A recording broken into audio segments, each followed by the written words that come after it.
Format forum kita pada malam ini hanya ada 2 round sahaja. First round kita akan bagi laluan kepada panel-panel kita untuk secara generalnya menerangkan berkaitan dengan ulasan daripada perspektif masing-masing berkaitan dengan laporan PSC, dan seterusnya adalah pusingan yang kedua. Forum akan memberi laluan kepada seluruh tuan-tuan dan puan-puan untuk bertanyakan apa sahaja persoalan, dan apatah lagi kita ada wakil kita dalam PSC, YB Tony yang bersama dengan kita pada malam ini.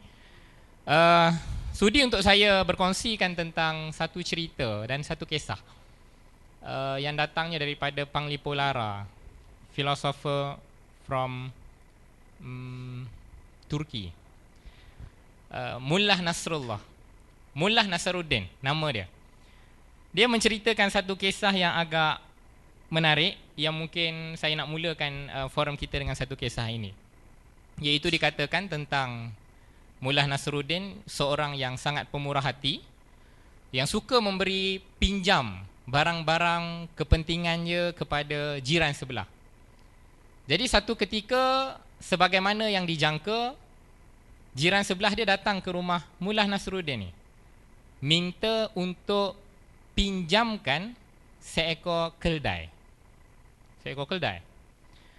Mullah Nasruddin dah tahu jiran dia akan datang untuk minta keldai untuk dipinjam. Jadi awal-awal lagi Mullah ni, dia dah simpan keldai dia jauh dekat belakang rumah supaya tak dinampak oleh peminjam itu, jiran dia tadi. Jadi apabila jiran dia minta untuk pinjamkan keldai, Mullah ni cakap, dia kata bahawa keldai ni saya telah bagi pinjam kepada abang saya. Jadi saya tak boleh pergi pinjam dah dekat awak. Sebab dia tahu perangai jiran ini akan minta dan minta dan minta. Jadi jiran dia pasrah. Bila pusing je nak balik, tiba-tiba dengar bunyi keldai dekat belakang rumah. Keldai ni apa? Mengembek. Apa? Keldai ni dia berbunyi lah, dia bersuara kan. Ya. Jadi dia berpaling. Dia kata, Mullah, itu suara siapa? Kan, bukan suara keldai ke? Mullah tu kata apa? Mullah tu kata, kamu nak percayakan kepada suara keldai ataupun nak percaya kepada Mullah? Kau nak percaya kat siapa? Saya nak tanya tuan-tuan dan puan-puan, kalau tuan-tuan dan puan-puan dalam kondisi jiran tersebut, tuan-tuan nak percaya cakap Mullah ataupun tuan-tuan nak percaya itu memang keldai ada kat belakang? Apa jawapan dia? Tuan-tuan akan jawab apa? Ini menentukan hala tuju forum kita malam ni. Tuan-tuan nak jawab apa? Keldai. Maknanya kita semua mempunyai minda yang bebas merdeka. Walaupun laporan PSC disebut dan di-cover bahawa inilah yang membebaskan Najib Razak, tapi hakikatnya kita mempunyai minda merdeka. Kita tahu bahawa Najib Razak tetap bersalah dalam laporan PSC. Tuan-tuan dan puan-puan yang dikasihi sekalian, jadi di sini pertemuan kita pada malam ini, anjuran daripada pemuda amanah. Dalam masa yang sama, kita sebagai anak muda melihat kondisi dan juga moral yang ada dalam kepimpinan negara kita. Sorry, saya nak cakap panjang sikit. Tapi dalam isu Panama Leaks baru-baru ini, kita tengok macam mana apabila Panama Leaks, dalam isu Panama Leaks, antara negara yang mengambil manfaat ataupun yang betul-betul terkesan dengan Panama Leaks ni ialah Iceland. Apabila PM dia telah meletakkan jawatan hasil desakan rakyat. Mungkin mempunyai akaun di luar negara itu tidak silap. Tidak silap untuk mengelakkan daripada cukai. Dari sudut legalnya mungkin tidak silap. Tapi rakyat Iceland sangat bijak dengan menghukum PM dia kerana dari sudut etika, moral, dan mereka tidak boleh menerima seorang PM yang hipokrasi dan juga tidak jujur kepada rakyat. Tapi tuan-tuan dan puan-puan, hari ini Najib Razak bukan hanya sekadar dalam isu yang kecil, tapi terlibat dalam global finance scandal. Ini isu global 1MDB. Benda yang memalukan negara kita, tapi hari ini Najib Razak masih megah dalam kerusi dia Putrajaya. Jadi tuan-tuan dan puan-puan, ini persoalan kepada kita, khususnya anak-anak muda. Ke mana kita nak bawa hala tuju negara kita? Dan forum pada malam ini diharapkan akan membuka lagi ruang mata fikiran kita supaya kita terus konsisten untuk membantah ataupun untuk terus melawan rejim di bawah Najib Razak. Tuan-tuan dan puan-puan, untuk membincangkan tentang laporan PSC, isunya besar, isunya luas. Kalau sebut tentang 1MDB, kita cerita pasal skandal global sangat besar. Jadi untuk first round ini saya memberikan ruang kepada panelis kita secara umum untuk memberikan dari sudut perspektif masing-masing berkaitan dengan laporan PSC, dengan dimulakan daripada YB Wong Chen. Dipersilakan. Terima kasih pada moderator Azan dan juga pada fellow panelis YB Tony Phua dan juga Dr. Zul. Sebelum saya mula tu, pertama we have to thank pemuda amanah, good job, good crowd today. I'll just get straight to the point. Kalau saya lebih senang saya berbahasa dalam bahasa Inggeris lah, lebih cepat dan isu pun lebih technical I'll get straight to the point. Before coming here, I had to spend like 3-4 hours looking through this. It's like learning for an exam. And I was trying to follow the issue regarding the bond matter that is now exploding out in the news. So what I'll do is I'll have two parts. One is talk a bit about the PAC report, what my impression is as a parliamentarian and also as a former corporate lawyer. And then later I'll talk about the bond and what are the issues and try to simplify it as much as possible. I know it's a complicated subject and I know most of you are probably not lawyers here. So let me just get down to in layman terms, what does it really mean in the PAC report. The 1MDB issue really primarily focuses on Petro-Saudi. And the focus on Petro-Saudi deal just shows you that the 1MDB does not have any real corporate governance mechanism inside the body. Now, if you're doing a $1 billion deal, and as a lawyer, I've had the privilege of doing some very big deals also, but not $1 billion, a few hundred million here and there. But even when we do small deals in Malaysia, relatively small deals in Malaysia, we always have what we call due diligence, right? So you have the financial due diligence, the accountants come in, you have the tax agents coming in to work out the taxation issues, and then you have the corporate lawyers like myself who will then structure the deal. And we go through this process. A simple $50 million deal will take you at least 2 to 3 months to do. So you just imagine, $1 billion deal will require at least 2 to 3 months or so, right? If not half a year. Okay? But this deal was done within a space about 2 weeks, more or less. From the start of the formation of the companies to the end of the deal, it was done in record speed of 2 weeks, more or less. Now, before you buy a company, or even before you buy a car you go and have a car inspection, right? You go tengok, check the tire, buka dia punya chart and see whether this car kena potong ke apa. You have to do the basic foundation of that. It's the same way as you buy a company. They bought into a joint venture. Did they find out that this company is worth 2.5 or 2.3 billion because the 1 billion that the Malaysian government paid is supposed to take up a 50% stake in it, right? So they have to go and at least do that kind of due diligence thing. They didn't do it. In fact, they signed the agreement, then they go and get it done in 3 days. Now these properties were in Argentina, and the other one is Turkmenistan. You can't even fly there to view it. So this was done on a paper basis, a paper valuation basis. Now it appears that they don't even have legal rights to it, or the legal rights to the concessions were not even solid. So completely lack of due diligence done, right? In addition to everything else, the $700 million that went into the company as a loan for a few days, then they took it out later through this mechanism that the Good Star did the process.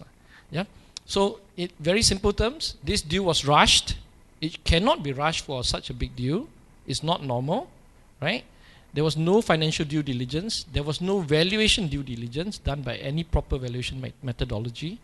And it was done. And then finally, after the deal that looks very vague and very irregular, as it turns out, a very, very, very bad investment. The payment itself got hijacked. This is the thing about the 1MD Petro Saudi deal, right? The deal sucks, and then the payment aspect got hijacked as well.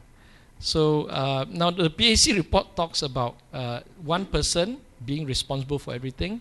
It talks about Shahrul being fingered as the person responsible for it, and also they mentioned Casey, and then by extension, of course, it involves this woman called Jasmine Liu. All these people have Jasmine and Casey have fled the country. So I think it appears that Shahrul will be. I think Tony will explain more later, since he's in the PAC. But Shahrul will definitely be under some serious investigation, and I hope that the government will commit to investigate him, because only through him can we get a closer picture about what the story really about. I don't want to speculate because I don't want to end up in jail, so I won't go further than saying that there is a lot of problems here, and also because of Article 117. The Prime Minister has final say in all financial dealing. Article 117 in the Memorandum of Association is not normal. If you buy a company today, pay 2,500, get a shelf company, this 117 does not exist. 117 was specifically put in there to give the Prime Minister final say in any financial dealing. So in the normal company operation, the board of directors makes the big decision, and then the CEO carried out. Under 117, theoretically, the Prime Minister can override whatever the board of directors do. Now, in this 106-page report with all the other interviews done, what is clear is the board of directors are somehow absolved from it, and they therefore resign. They offered to resign. All we know is the only two good person there, and I say this without fear of being sued, the only two decent fellow there was actually Bakay and also Azlan Zaino. They resigned early on in 2012. Earlier than that, 2009. They resigned early. Yeah, 2009. So the other guys, these are just crocodile tears lah. Resign lah. They shouldn't just resign. They should actually pay back every single cent of their director's fee. That's how I view it. Now let's go down to the recent issue about the bond. I think I got how many more minutes? 7 minutes, 8 minutes, around there. I'll just run through. If you're reading the Wall Street Journal or reading Bloomberg or anything in the last 2 days, we are tracking this issue about IPIC having a war with 1MDB. Okay, IPIC says that they gave this letter. This some sort is term sheet lah. Term sheet is basically just an agreement. It's a very simple agreement. A term sheet agreement talks about what happened is the background is this. In 2012, 1MDB bought power plants. They bought from Genting and they bought from Ananda Krishnan, yeah, and then they bought a whole bunch of, I think they bought up to 13 power plants from Egypt, Bangladesh, and all these places. In order to buy all these power plants, they needed money, so they borrowed. They borrowed some from the banks. They borrowed some from the local banks. I think they borrowed 6 billion from the local banks, about $1 billion from Deutsche Bank, and a club deal from based in Singapore. The rest they raised through bonds. Yeah. Now, these companies that they bought, we know for certain that, especially for Tanjung and for Tanjung, which is Ananda Krishnan's company, and Genting Berhad, Uncle Lim, they were inflated prices. Everybody knows the inflated prices. But in order to make the numbers work later, they extended the PPA, the power purchasing agreement, a bit longer, so that they could get enough cash flow to justify the payment, overpayment of these assets. Yeah. So you think that by doing this, that the company, after investing all these extremely expensive and old power plants, can still survive on a cash flow basis. But by 2015, members of parliament has been attacking them since 2013 on this issue. By 2015, they gave up and said that yes, we have a cash flow crunch. Because they have a cash flow problem, yeah, and because primarily we all suspect a lot of money just disappeared or possibly stolen. Because they have a cash flow problem, they went to IPIC and asked IPIC to basically bail them out. So IPIC say, okay, how much do you need? He said, give me $1 billion. Because those guys at the Deutsche Bank are really, pushing us to pay back the loan. Yeah, they took $1 billion from Deutsche Bank, about 975 million. So they want to pay back Deutsche Bank first. Okay, so they took $1 billion from IPIC. Then they say, oh yeah, we have a problem. This bond cannot pay lah. Can you count in this bond for me for a while? Can you hold the bond? Can you take over the bond, pay for that? So IPIC said, okay, we will give you the 1 billion loan. We will also cover your bond payments, yeah. But I want something in return. I want your assets to be given to me, yeah. And that asset value must be of about 4.5, 4.6, 4.7 billion. Yeah, is that to cover the 1 billion and also to cover 3.5 billion of the bond. Now, during that time, the term sheet, of course, we don't have a copy of it. Maybe Tony got. You have to ask him. Not Sulit, I hope. not OSA.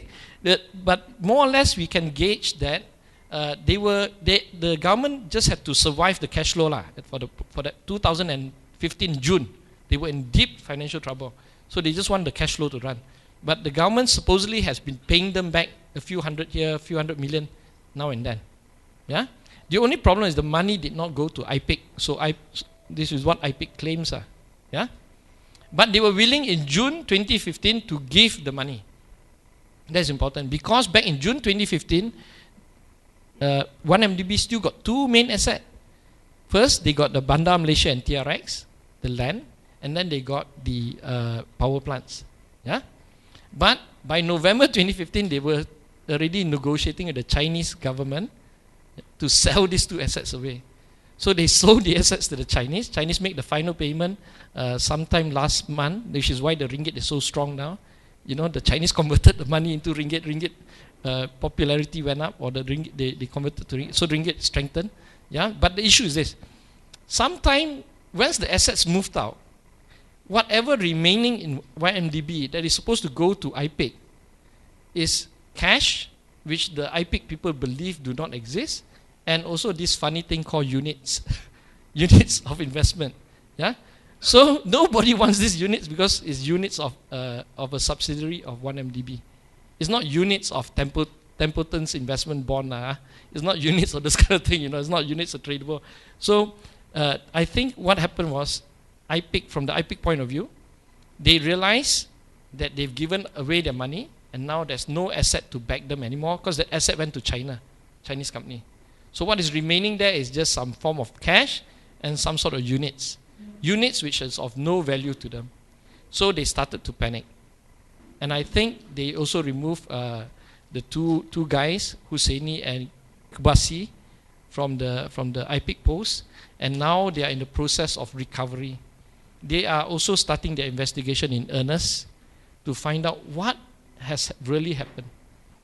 Now, this makes really interesting story because this could be the problem. This could be the problem that the government cannot contain. In Malaysia, they can contain because they have all the institutions on their side, yeah, and they got seemingly a scapegoat called Sharo, willing to take a fall for this. We don't know yet, yeah, but seemingly he's willing to do so.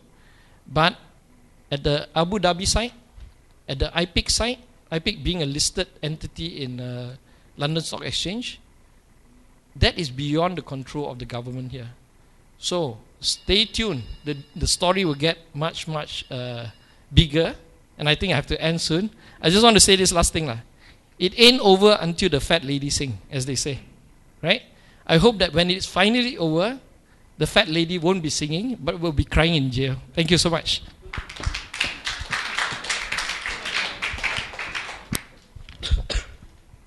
Thanks YB Wong Chen. Kita bukan tak bagi masa yang panjang, tapi kita nak bagi slot Q&A tu lebih masa yang lebih lama sebab ramai yang banyak persoalan dalam kepala yang nak tanya dengan audien di depan. Jadi tanpa melengahkan masa, silakan Dr. Zul.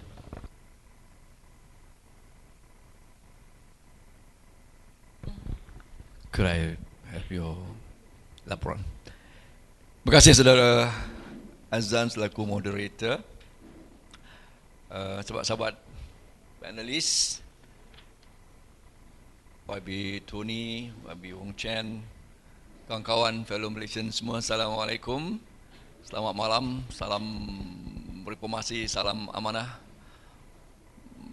Assalamualaikum, kebelah peta cawan sahau. Terima kasih.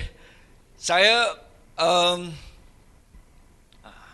apa yang bakal dibentang oleh YB Tony akan menyelesaikan semua masalah. Saya harap apapun saya nak mengisi waktu yang diberikan kepada saya, yang berkebetulan sedang menyusun buku saya yang harap-harapnya akan dapat dilancarkan membuat peluncurannya pada karnival buku hujung bulan ini. Dan judulnya adalah Najibnomics.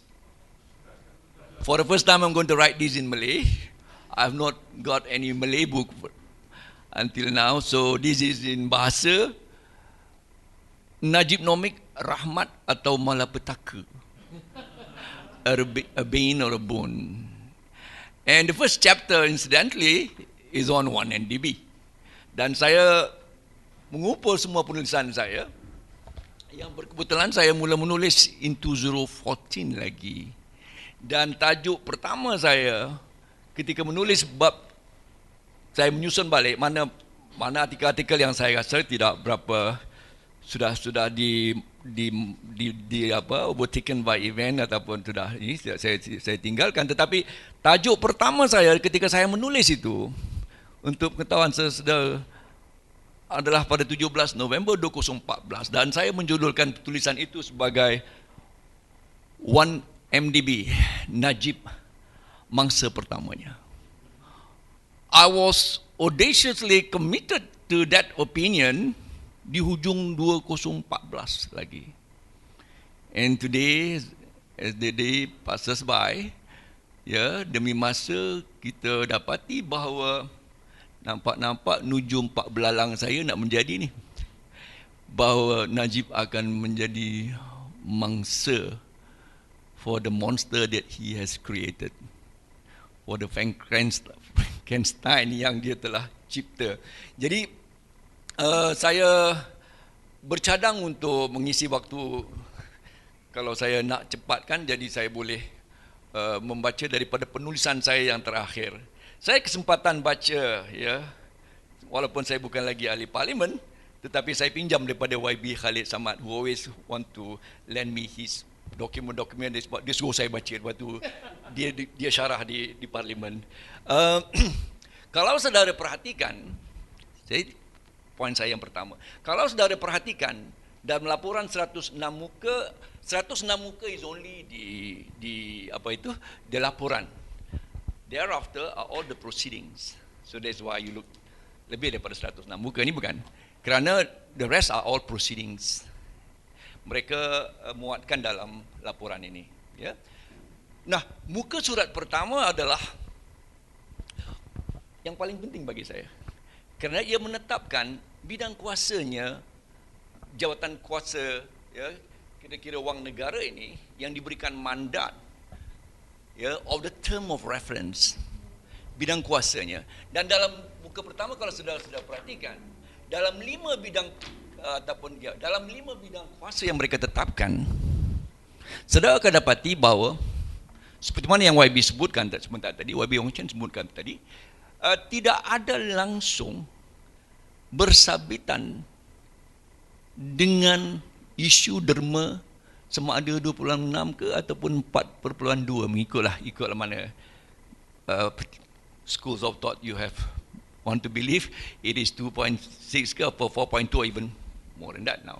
Jadi oleh kerana itu, kalau kita perhatikan, ya, dalam term of reference ni, ya, saudara-saudara tidak akan dapati apapun singgungan at all tentang derma. Bahkan tentang silap lakunya for all the urus niaga pelaburan dan sebagainya, ia tidak menyinggung perkara-perkara lain kecuali Petro Saudi 1MDB joint venture itu yang berlegar di sekitar, ya, bermula the formation of on 18 September 2009 sampailah cerita itu berkisar atas perkara itu, ya, semata-mata, dan tidak menyinggung persoalan bonds yang, ya, terbitan bonds yang dibuat oleh Goldman Sachs, dua terbitan bond itu yang was under atau diberikan jaminan or undertaken by thereafter by International Petroleum Investment Corporation, IPIC. Jadi very limited laporan ini. Nah, bagaimana media penguasa, media kerajaan, so-called mainstream media, mereka bukan mainstream media anymore, by the way. The mainstream media is the social media. Bagaimana mereka boleh memberi faham kepada semua rakyat bahawa sebenarnya Perdana Menteri bebas daripada segala salah laku, when they have not defined bidang kuasa, term of reference, laporan PAC ini tak ada langsung kena-mengenanya dengan hal bagaimana 2.6 atau 4.2 bilion itu masuk ke dalam akaun peribadi yang bermakna Perdana Menteri. Nah, ini yang merupakan satu silap mata, yang boleh mengalahkan world class punya magician lah. This is the manufacturing consent namanya, if I may use the phrase physiology of Robert Fisk. This is manufacturing consent. Ini propaganda sebenarnya, yang mana saya sebutkan sekali lagi, term of reference, nothing doing with donation or whatever. Nah, itu sebagai nokta pertama saya. Lalu untuk pengetahuan saudara-saudara, kalau saudara sempat, dan di muka surat 3 hingga 4 would be the scope and methodology. Jadi diterangkan bagaimana mereka, contohnya kalau saya boleh bacakan, PAC memulakan proceeding pada 19 Mei dan berakhir pada 11 Februari 2016. Semua pihak yang bertanggungjawab terhadap syarikat 1MDB termasuk Kementerian Kewangan MOF, unit perancangan ekonomi EPU, lembaga pengarah 1MDB, pengurusan tertinggi 1MDB dan juru audit 1MDB dipanggil. Juga Jabatan Audit Negara JAN membentangkan laporan pengauditan 1MDB kepada PAC pada 4 dan 7 Mac lalu. Namun laporan PAC banyak tergendala. This is what you must understand. Laporan itu tergendala kerana beberapa faktor. Antara lainnya terdapat lompang-lompang dalam siasatan kerana PAC gagal mendapat maklumat yang kritikal, termasuk saksi-saksi penting seperti mantan CEO Muhammad Azim, pegawai Bank Negara, auditor daripada Ernst & yang pun saya ingat tak dapat. Bahkan yang paling penting, orang yang the age, saya kalau boleh dapat itu ditunjukkan ini. In fact, I've got it on my slide, but I'm not going to show any slide tonight. The puppet master, this financial wizard, at the age of, masa tu dia 26 tahun.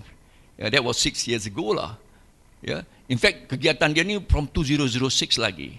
Petro Saudi joint venture dengan 1MDB itu 2009. Tapi earlier dia UBG, utama banking yang dengan Taib Mahmud semua tu was 2006, mind you. So kalau kita perhatikan,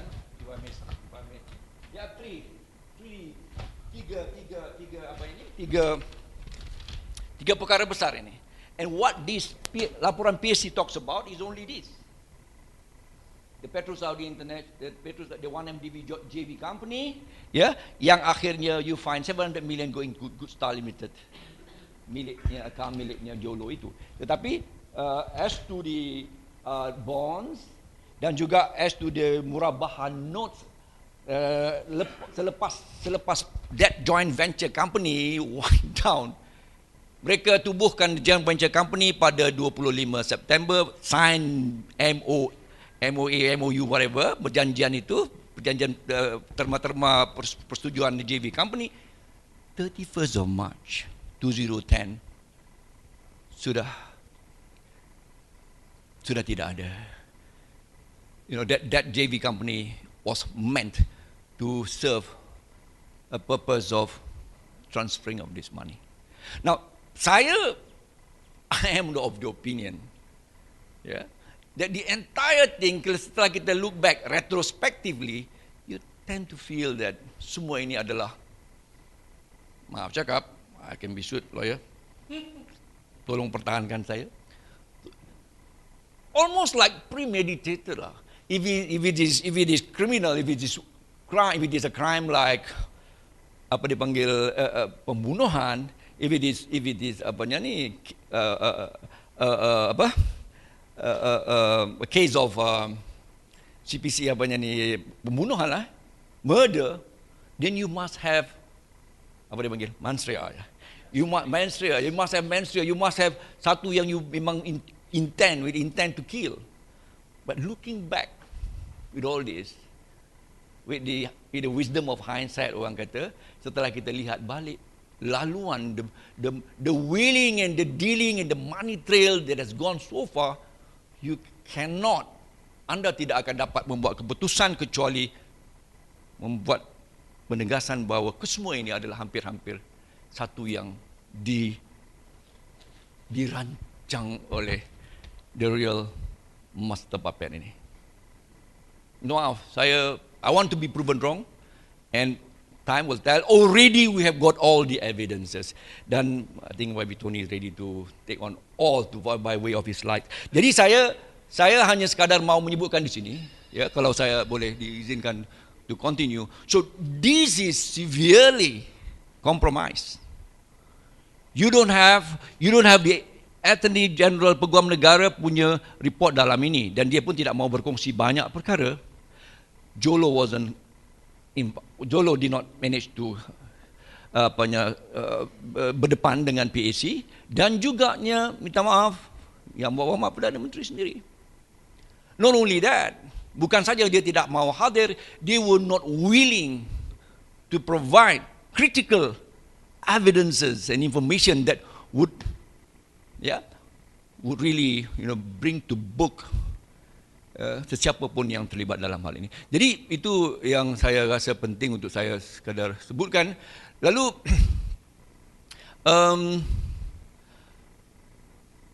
saya kira kalau ada masa lagi, saya nak bercerita sikit lah. Kalau betul-betul, I will just take one, and I almost memorize this. Kalau kita perhatikan what I meant by premeditated tadi, take for example the formation of the penubuhan 1MDB Petro Saudi JV itu. Kalau sudah ikut the kronologi, pertama contohnya, saya tidak mau ambil apa yang berlaku sebelum di antara Tarikh dan Patrick Mahoney dengan Jolo, perjumpaan mereka, itu semua saya ambil yang besar-besar, the milestone that are important. Kalau saya sebutkan, 18th, on the 18th, tapi saya ingat, do I need to go all this? I just want to tell you, sebagai contoh, 18 September 2009 mereka menubuhkan a JV company, 1MDB, 1MDB Petro Saudi, 18 September. Dan kalau saya teruskan, 18 September they established, they formed that, mereka what do you call that, register that Cayman Island. Now, bayangkan, itu 18 September, dan mereka sign the JV agreement on the 28th of September. The equity structure was 60-40, 1MDB 40%. Over 2.5 paid up capital, they bayar 1 billion, and this guy, Petro Saudi Holding, Cayman was supposed to pay 1.5 billion. So 2.5 lah. 1MDB, the what we mentioned tadi, paid cash. And this guy, Petro Saudi International ini, a true Petro Saudi International, but the holding company is Petro Saudi Holding, come in the form of assets. And where is the assets? That's why we mentioned tadi. Assets that does not really belong to them. Asset that was in this Caspian Island belonging to the Canadian group, the Barrett Hill group, kan? And they have just signed another JV. And for all intent and purposes, immediately they got into this JV, that JV also dissolved. And how could you, by way of due diligence earlier, when the board have got to see what assets and the validity verification, tak ada. Now, this is why I think it needs to be mentioned. 18 September you form that company. 28 you nak sign. But another weird and bizarre thing happened. On the 25th, 3 days before you sign the agreement, that JV company pinjam duit Petro Saudi 700 million USD. 3 days just before you sign up this agreement, that JV company that they formed earlier pinjam duit from that partner Petro Saudi holding. And lagi menjadikan lebih pelik, 28 they sign, 29 they say you borrowed me on the 25th, you pay me back now. Oh my God. So what? This can only be believed by the gullibles and agaknya orang UMNO je kau percaya ni. I'm quite sure only this. Even UMNO pun dah tak percaya, Tun pun dah tak percaya, Mahathir pun tak. What was worse? Yeah, okay. Money that's supposed to be sent to this JV finally did not go to the JV, as you know very well now. It went to Good Star Limited. And worse still, 5 months down the road, that JV company got wind down. And that 1MDB now, who holds the sort of the owner of the JV company, decided to issue murabaha notes, and that, they say the rest is history lah. Tipu all the way. No, I don't have any other word to explain this except that this guy is really, I don't know why to call him smart or whatever. Habira, 2 minutes lagi, last 2 minutes. So we better spend this time properly. So, fellow friends, Malaysians, very apt Wall Street Journal, or was it Wall Street or New York Times, call this the hash of the century. The hash of the century, rompakan terdahsyat dalam kurun 21 Masihi ini. And that's one of my title of my 1MDB new chapter. Saudara-saudara, saya rasa cukup sekadar itu. Although I would want to talk about what really happened in the last 1 or 14 days ago, last 2 weeks, but I think we would have, Tony would have, would have had it all. But in this one is a lot more bizarre. Arul Kanda came around to say that because of the fight with YB Tony, and I think clearly YB Tony has got the upper hand now. He finally admitted, perhaps we were, the word I use in my Malaysia Today communication, I said, smart Alec Arul agreed to say, smart Alec Arul being conned. Now he sort of humbly, eating about, what do you call that? Eating humble pie to admit that finally 1MDB yang menipu segala urus niaga pelaburannya suddenly get conned themselves. Do you believe they get conned? No. Time will tell why they are not conned but complicit to this whole embezzlement, and it is huge amount. I think I wouldn't delay any further. Without further delay, I'll pass it back to the moderator for YB Tony to take it home. Terima kasih semua. Terima kasih.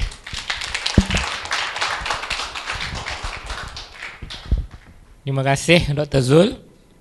Dan seterusnya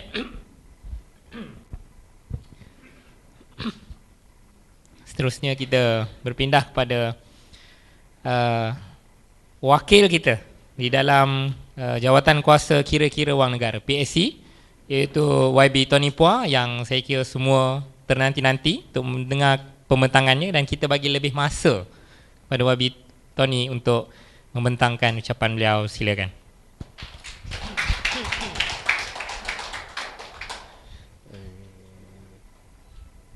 Saya duduk otherwise I'll be blocking your view. Tuan-tuan dan puan sekalian, terima kasih kepada pihak penganjur daripada Pemuda Amanah untuk menyebut saya untuk membentangkan sedikit sebanyak tentang skandal 1MDB melalui laporan PAC malam ni. Saya nak tanya terlebih dahulu, berapa ramai ada pergi Shah Alam minggu lalu? 1, 2, beramai.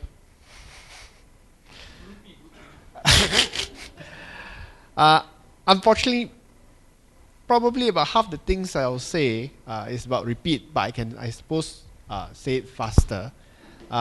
And feel free, given that the audience is smaller than in Shah Alam, feel free to ask more questions in areas that you want to find out more later. So I'll give a general overview sebab saya rasa penting bagi pihak yang tak pergi Shah Alam hari itu untuk mendapatkan gambaran menyeluruh mengenai skandal ni. Selepas itu kita dalam sesi soal jawab boleh masuk dalam perkara-perkara yang lebih mendalam mengenai perkara ini. So saya pertama sekali nak sebut bahawa laporan PAC, the PAC report, did it clear 1MDB?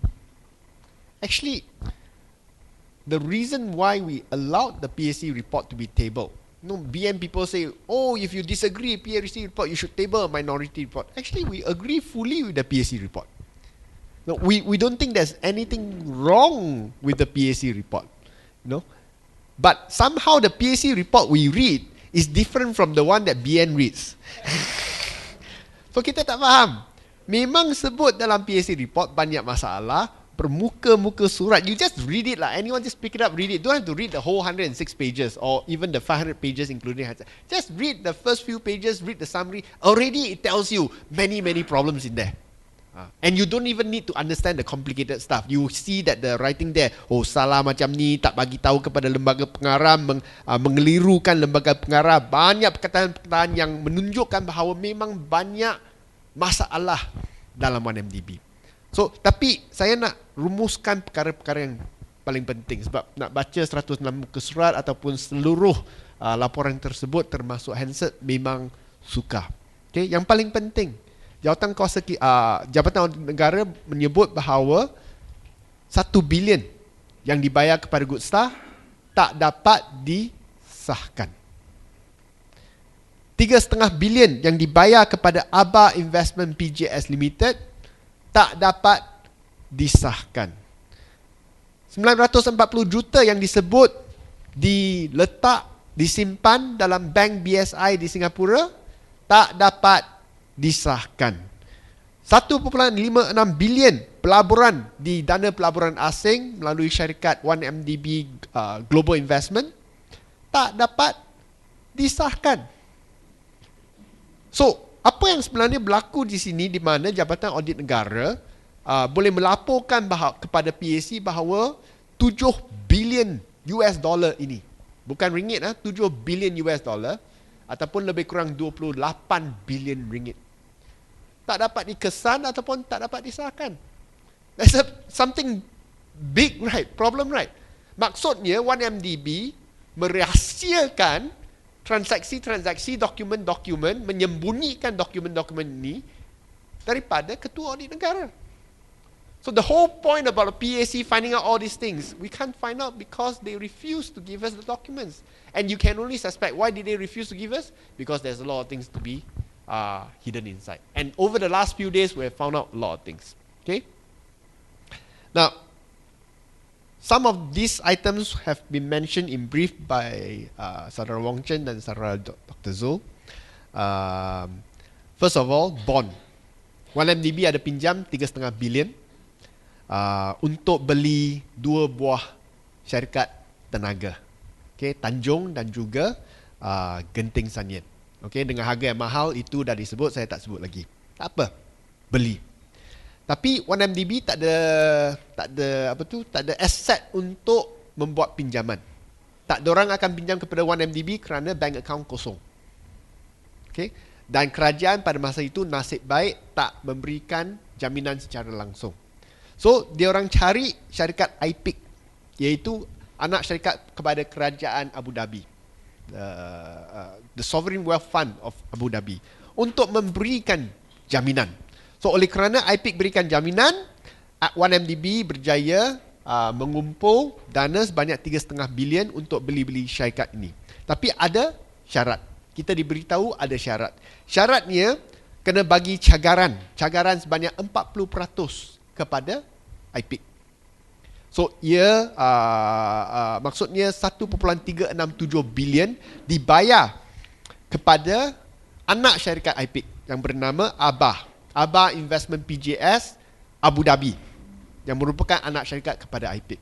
Selepas itu kita dimaklum bahawa selain daripada cagaran yang diberi kepada Abah, 1MDB juga berikan option kepada Abah untuk mengambil alih 49% daripada Tanjung dan juga Genting Sanyin yang dibeli itu. So ada option yang diberikan kepada Abah. Tapi oleh kerana 1MDB ingin menyenaraikan syarikat-syarikat penjana kuasa ini di Bursa Malaysia, dan oleh kerana ada option susah nak disenaraikan, susah nak IPO. Oleh sebab itu mereka menamatkan option ini. Untuk menamatkan option ini kena bayar pampasan kepada Abah. Okay? Pampasan yang dibayar 993 juta US dollar kena bayar kepada Abah. Lepas tu kita dapat tahu bahawa selain daripada pampasan yang dibayar, 1MDB juga telah pun membayar cagaran tambahan sebanyak 1.15 bilion kepada Abah. Yang ni kita langsung tak faham sebab tak ada rasional langsung di mana kita bayar cagaran tambahan pada hujung tahun 2014. Cagaran telah pun dibayar 2012 pada tahun di mana kita meminjam 3.5 bilion US dollar ini. Pampasan option dibayar November 2014, 3 bulan selepas option ditamatkan. Okey, itu mungkin boleh terima. Tapi cagaran tambahan bayar untuk apa? Tak tahu. Tak apa. Selepas itu kita sekarang tahu bahawa sebenarnya bayaran dibuat kepada Abah yang tak sama. Bukan Abah exploring new horizons, anak syarikat kepada IPIC, tapi Abah yang ditubuhkan di British Virgin Islands. Okay? Yang kita anggap sekarang lah. Okay? Adakah syarikat ini berkaitan dengan orang Saudi ini? Jolo. Okay? That is the question that we are asking now, and that's what we have to find out. Today, Wall Street Journal came out with a story again that Abah is really own ultimate beneficiary Jolo, who then passed on money to the people in power. Nah, saya nak tumpukan kepada satu-satu bayaran yang telah pun dibuat kepada Abah British Virgin Islands ini. Nombor 1. Ya. Okay. Terbitan 2 bond yang dijamin oleh IPIC. 1.75 billion. Okay. Was paid on 18th of May 2012. Okay. And the 2 bonds were issued on 18th of May and 17th of October, 1.75 billion each. Okay, but the collateral agreement, or what they call the credit enhancement agreement, perjanjian cagaran yang dibuat dengan Abah BVI ini ditandatangani pada 22 hari bulan Mei dan 19 hari bulan Oktober. Maksudnya, okay, pinjaman telah pun dibuat, duit sudah masuk poket, baru tanda tangan perjanjian cagaran. It's like you go to the bank, you borrow money, the bank already give you the money. 3 days later, only you go back to the bank, nah, my house, I give to you as collateral. Normally, the bank take your house as collateral first, 1 week later, only come out with money to give you. Ini terbalik. Dia dapat pinjaman, sudah dapat semua dah, garanti dah bagi oleh IPIC. 3-4 hari kemudian baru tanda tangan perjanjian collateral untuk bagi wang tersebut. So this one is clearly what do you call it, a sign that some fraud is taking place. Ni bukan perjanjian cagaran yang sebenar. Okay? Lebih-lebih lagi, perjanjian cagaran ini tidak mendapat kelulusan khusus daripada lembaga pengarah seperti apa yang disebut oleh Ketua Audit Negara. Okay, so this is the payment. Sorry. I didn't delete the earlier animation. Okay, nombor 2. Option, penamatan option yang dibayar kepada Aba BVI 993 juta. Nah, option diberi kepada Aba untuk memperolehi jaminan IPIC. So this one I already explained. Okay, and it was ended on 30th of September because they needed to list this energy company. So 30th September. So they signed an option termination agreement, and the Auditor General reviewed the option termination agreement. Okay, telah pun menyemak perjanjian penamatan option ini dan mendapati bahawa dalam perjanjian ini pampasan yang perlu dibayar adalah hanya 300 juta. They only need to pay 300 million until the IPO is successful. But instead, they announced to the board of directors, they paid 993 million. Lebih daripada 3 kali ganda yang sepatutnya dibayar kepada Aba Limited. Okay? Dan kita why didn't the board of directors pick this up? No, it doesn't make sense. And itu merupakan masa di mana 1MDB mempunyai cash flow problems yang amat serius. So if we have so much cash flow problems, why are you so generous? You pay 3 times the amount that the other party is asking for to their bank account. It just freaking doesn't make sense. Okay? Sorry. Okay. Satu lagi, the third one, cagaran tambahan 1.15 billion kepada Aba. Okay? Ia dibayar melalui 2 bayaran 855 juta yang dibayar pada Oktober 2014 melalui pinjaman sebanyak 975 juta daripada konsortium Deutsche Bank. Maksudnya, cagaran tambahan ini dibayar dengan pinjaman daripada bank. So why did 1MDB go and borrow from the bank in order to pay additional collateral to Aba? Doesn't make sense. And then additional 295 million merupakan penebusan daripada sebahagian Caymans. I'll talk about this Caymans thing a bit later. So total 1.15 billion. Tiada sebab diberi mengapa penambahan cagaran diperlukan dan tiada kelulusan lembaga pengarah diperolehi. So again, no board approvals. How does this company work? All these multi-billion ringgit transactions, no board approvals. Okay. Now, we already know this story. Tadi saya sebut. Okay? So dia pergi Aba BVI, Aba palsu. Lepas tu pergi mana? Wall Street Journal. Okay? They have been cited, they have been nominated for Pulitzer Prize for investigative journalism, and we must thank them for finding out all these things. 155 million went to Ghb directly or through intermediaries. Siapa Ghb? Ghb merupakan syarikat kepada anak tiri Najib, anak kepada Rosmah. 155 million to produce Wolf of Wall Street. Beyond this, 681 million, dan ni disebut dalam artikel hari ini, melalui intermediary, okay, masuk ke dalam akaun peribadi Datuk Seri Najib Razak. So this is from Aba, fake Aba. Okay, how come Wall Street Journal make such direct accusation? Sampai hari ini Najib masih tidak berani untuk saman pada Wall Street. This is a very serious allegation. This proof that the money that went into Najib's account originated from 1MDB. Now, this is the other story, Cayman Islands, which is the original one which Wong Chen talked about, as well as Dr. Zul. So I'll give a summary. Cayman Islands bermula dengan pinjaman 5 bilion yang dijamin oleh kerajaan. 5 bilion. Okay. Pinjaman itu daripada 5 bilion, kebanyakannya dilaburkan kepada Petro Saudi. Jumlahnya 1.83 bilion US dollar. Tapi kita dah tahu melalui dokumen-dokumen yang telah pun terbongkar dan semakan daripada Ketua Audit Negara, lebih kurang 1.03 bilion pergi kepada Goodstar Limited. Okay, tak apa. Dia kata Arrow sebelum ini dan 1MDB sebelum ini kata tak kisah 1 billion pergi kepada siapa. Wang semua sudah pulang balik. Mereka kata 2.318 billion sudah pulang kepada 1MDB dan dilaburkan di Cayman Islands. Okay, so they said, doesn't matter in between the money go to who. As long as at the end of the day, we get everything back. That's their story lah. Okay, doesn't matter if in between someone stole the money, as long as the people who stole the money return it with interest later. That's the basic argument yang dia orang ada. See, we invested 1.83 billion. At the end of the day, we get 2.318 billion. We made profit of 488 million. Okay, what? Doesn't matter if someone in between take it out or not proper. Tak apa. Okay? Now, is that the case?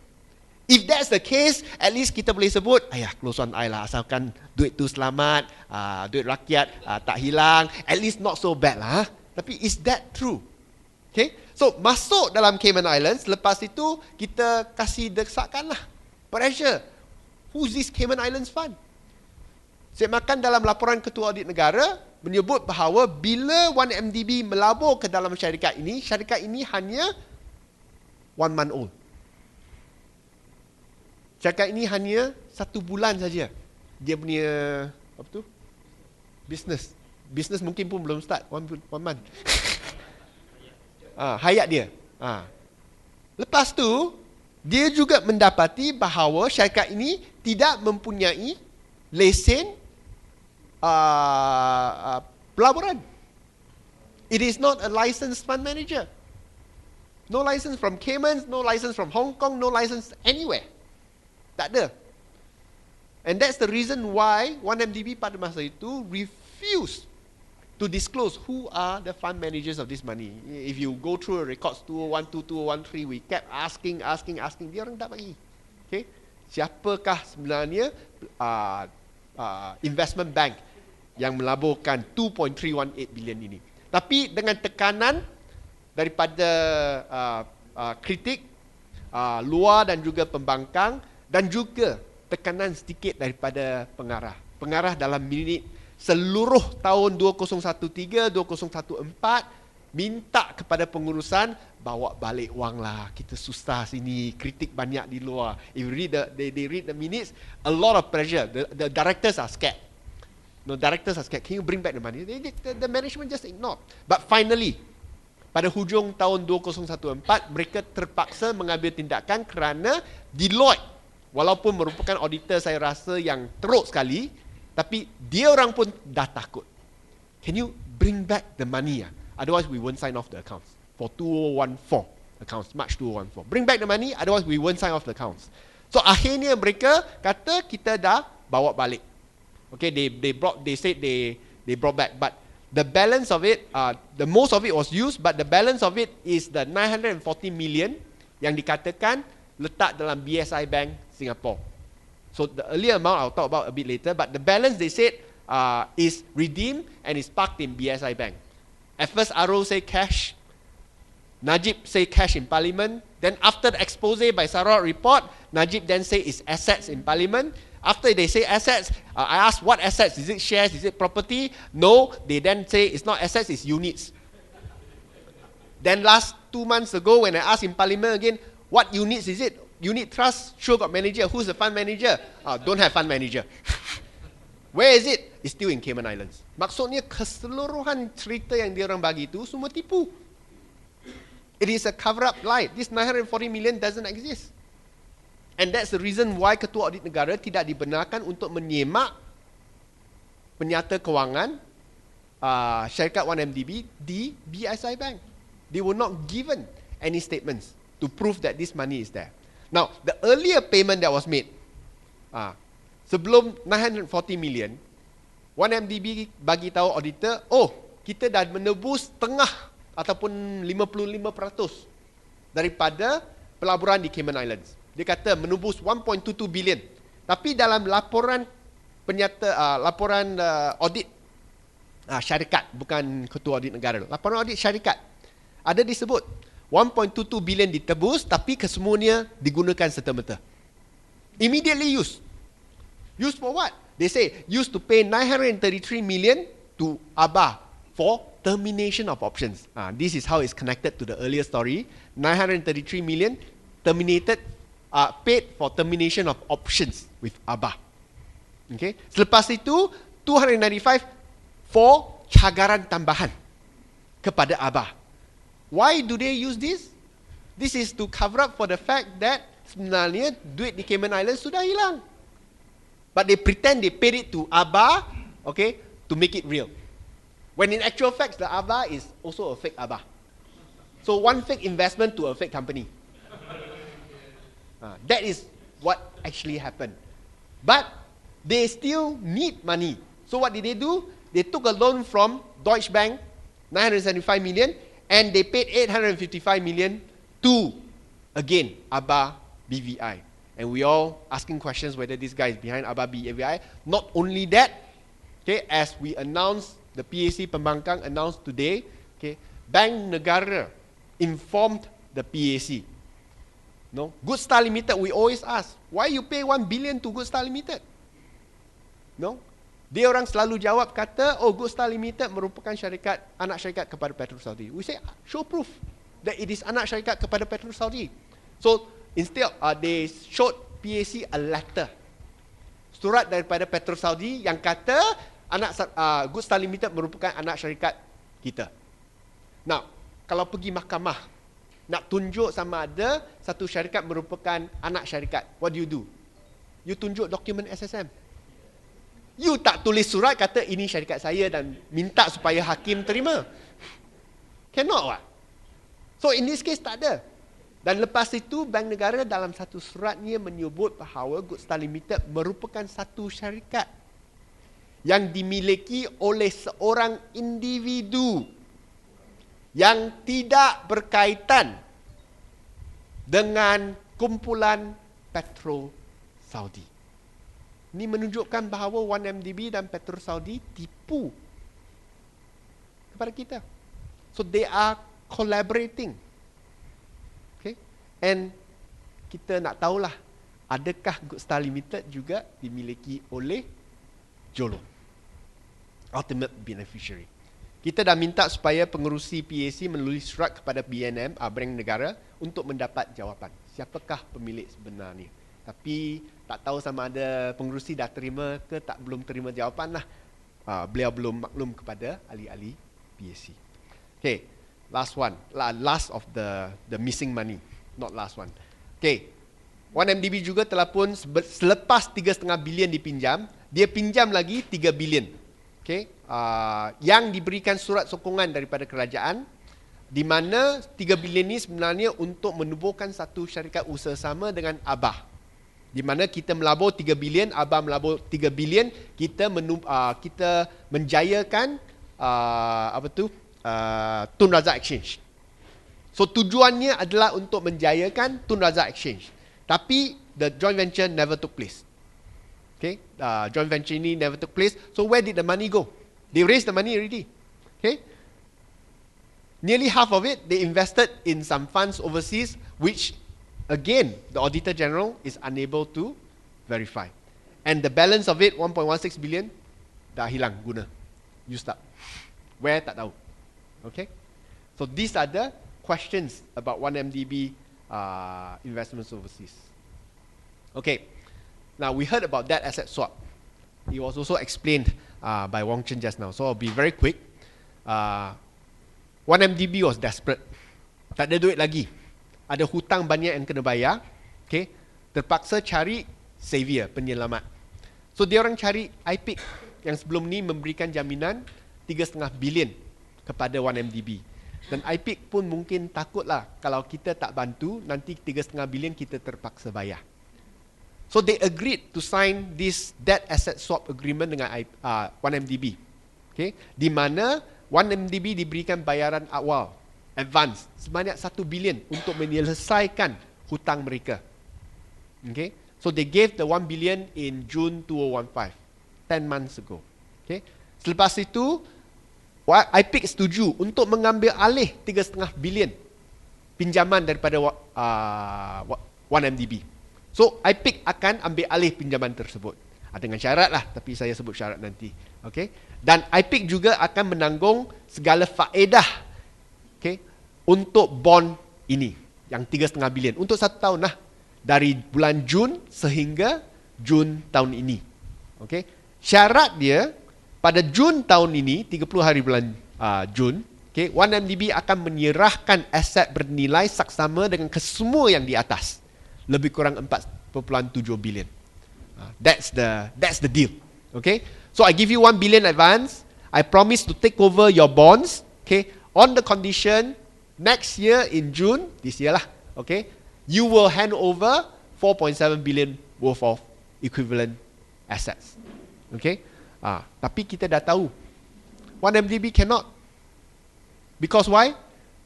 Dia kata 3.5 bilion telah pun dibayar kepada satu syarikat palsu. The money has disappeared. And for Abu Dhabi, actually their game is very simple. If I'm going to lose money, if I'm cheated by my former employees, the best thing in my interest now to do is recover as much as I can. Okay? So if the process of recovery means I have to make deals with Malaysia, with 1MDB, the people who screwed me, okay, I have no choice but to stoop down and make deal. Dapat balik 50% lebih baik daripada hilang 100%. But with the global investigations closing in on the entire scam, di mana nama baik IPIC, di mana bondnya disenaraikan di London Stock Exchange, okay, terjejas. Okay, akibatnya dia rasa, forget it, we are not going to get any money back. Okay, it's time to go public.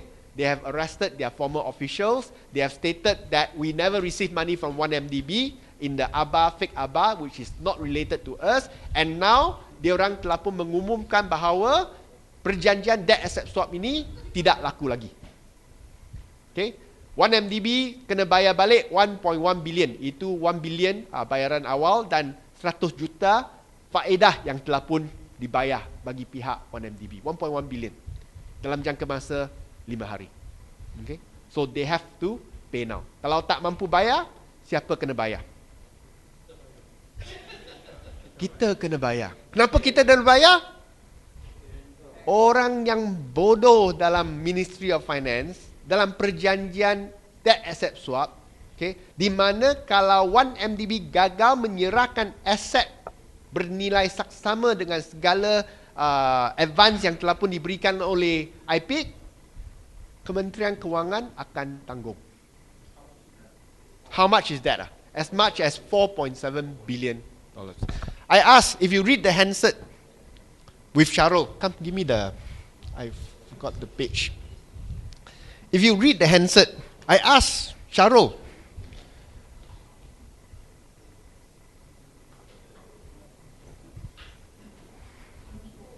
I asked Syarul, is towards the end of the book.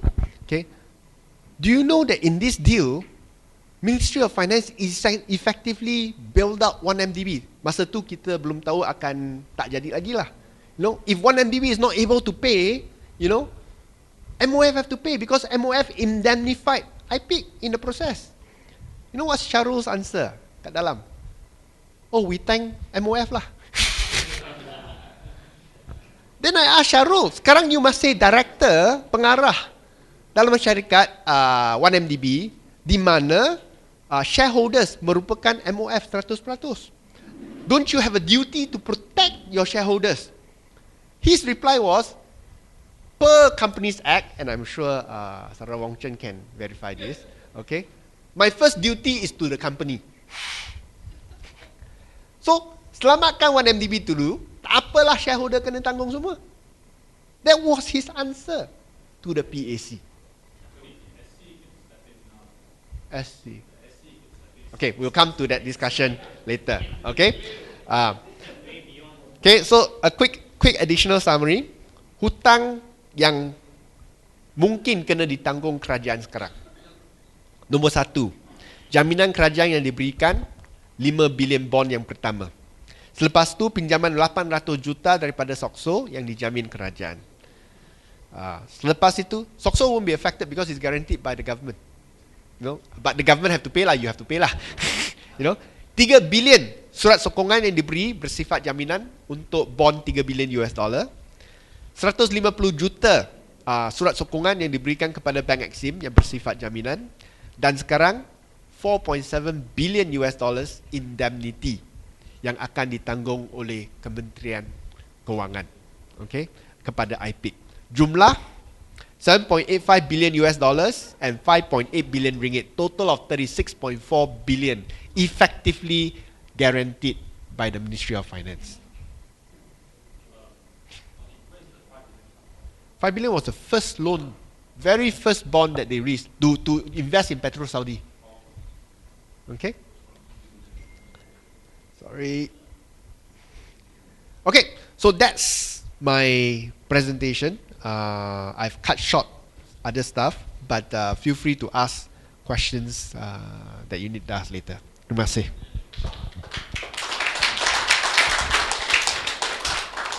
Okey, terima kasih pada YB Tony. Tanpa melengahkan masa, kita akan terus buka kepada soal jawab. Cuma untuk makluman saudara-saudari sekalian, kita ada buka sedikit sumbangan sebenarnya untuk menanggung kos sewaan dewan dan juga live streaming yang kita buat. Terima kasih kepada Ghb TV dan juga untuk dana PRN Sarawak. So kalau ada tabung mungkin boleh memberi sumbangan. Okey, seterusnya saya terus buka kepada Q&A. So saudara-saudari semua diberikan kebebasan untuk bertanya kepada mana-mana panel yang ada di hadapan. Silakan.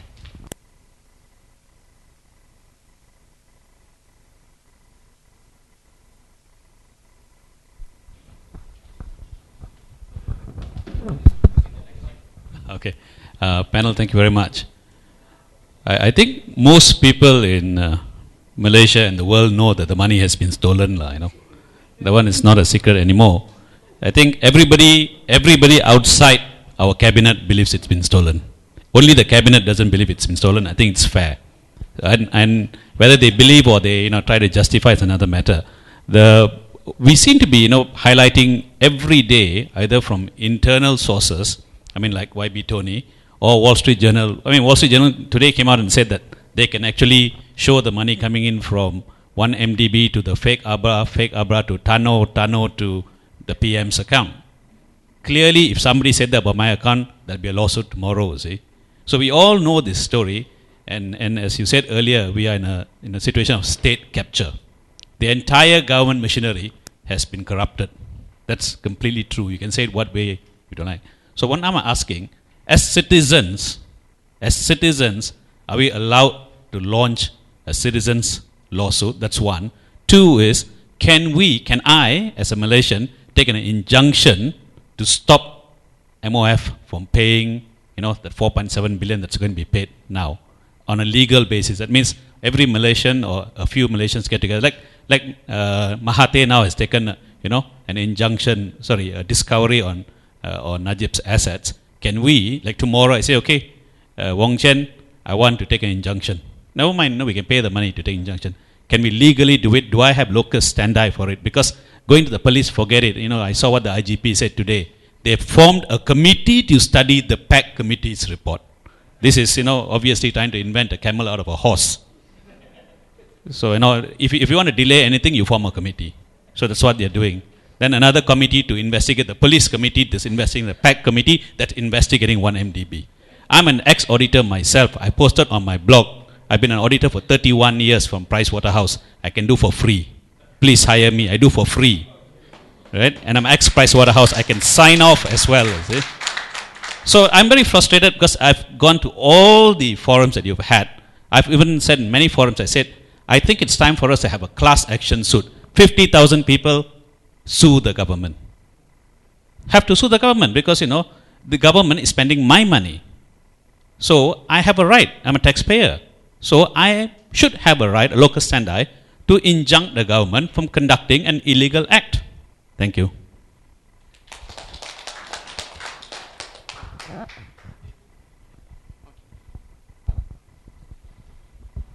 Since I'm the lawyer here, I'll give you a quick answer. Your injunction will cost you at least, at today's terms, about $80,000. So if you get 80,000 people to give $1, you should be able to do it. But the government will, of course, knock you out on the first issue about locus standi. So I think you're in for a fight. It's not a certainty. No. I mean, your argument is that you have a locus because you're a taxpayer, right? And the MOF is using the government's money to. But the event need to happen first. Yeah. So the government has given a guarantee, that guarantee will not crystallize until they actually get into financial difficulty and they actually pay. The moment they commit to pay, you then go in for an injunction. Yeah. So it's a timing issue. Yeah. I'm not a practicing lawyer anymore, brother. Okay. Yeah. Anybody? So I hope that answers your question. But it is valiant of you and valiant for the people if they really want to do this. Have a go at it. I think you can get. Yeah. No. The court will decide. The court will decide. Class action, I think, in Malaysia doesn't really exist. Yeah, as far as I know, it doesn't really exist. You really have to show causation and you have to show being aggrieved, yeah. So of course we all aggrieved, yeah. But the judges may rule otherwise. So I mean, once you file an injunction, it goes straight to the High Court. Yeah. So you know lah, quality of judges. I won't comment too much. That's seditious. Okay, another question. Okay, bismillahirrahmanirrahim. Assalamualaikum warahmatullahi wabarakatuh dan selamat malam semua. Semalam ataupun 2 hari sebelum ni ada laporan daripada kerajaan Arab Saudi mengatakan bahawa duit itu adalah duit derma dan tidak ada apa-apa pulangan yang diharapkan. Okay, so apa impact terhadap pandangan Pakatan Harapan terhadap laporan ni? So apa yang kita nak buat untuk counter that particular message yang diberikan oleh kerajaan Arab Saudi tersebut? We all know that is bullshit, right? So how do we counter that? Okay, thank you.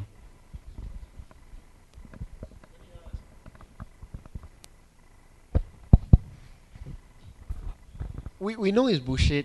How do we counter it? By countering it every day, it's very tiring. My first question on 1MDB in Parliament was in March 2010. That was the very first question when I found it very funny that we invested $1 billion in a company that sounds good, Petro Saudi, but never heard of. From there, that's when the questions started rising, and all the lies that they tell in Parliament, everything good, no need bailout, no need government funds, very profitable, every day and you just have to keep doing it every day until they koyak . The thing that they really want you to do is you're so tired you can't be bothered to ask them questions anymore. That's what they want you to do. They want you to be so tired, you got no more things to say, stop asking questions. They'll ask media to stop printing so that even if you ask questions, no one print your statements, except Malaysia Kini. And then that's what they do. Tapi you just cannot give up. You just have to wake up every day, drag yourself out of bed and then think of what else do I want to ask about 1MDB. Okay?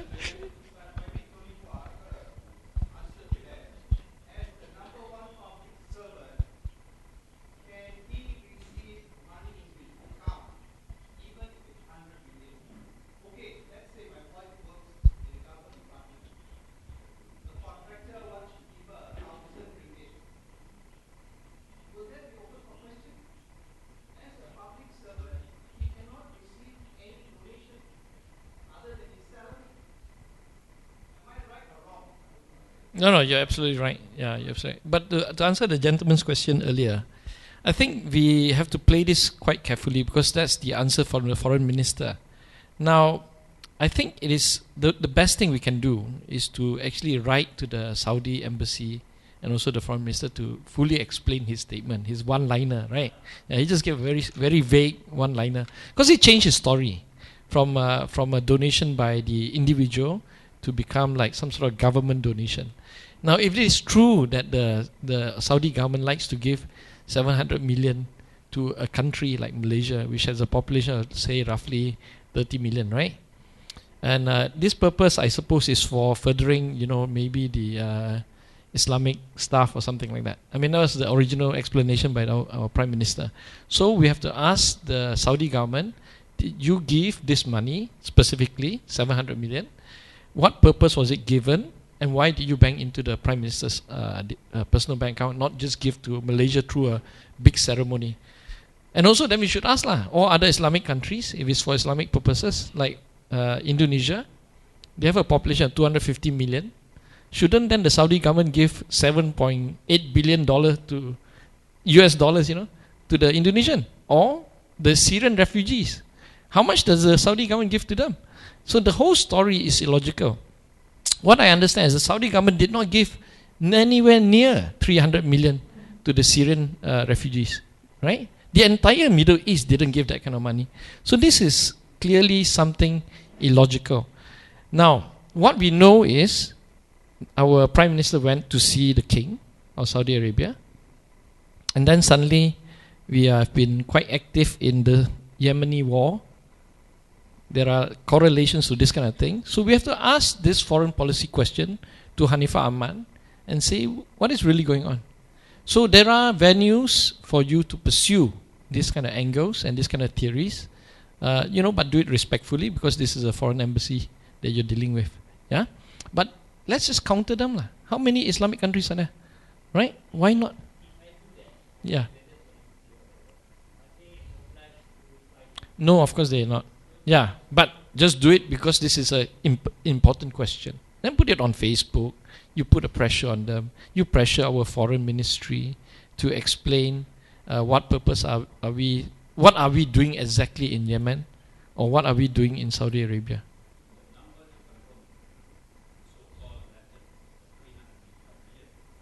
Yeah, well, that's the thing. So he cannot make a one statement like this and just assume that he's talking about the same thing. Yeah.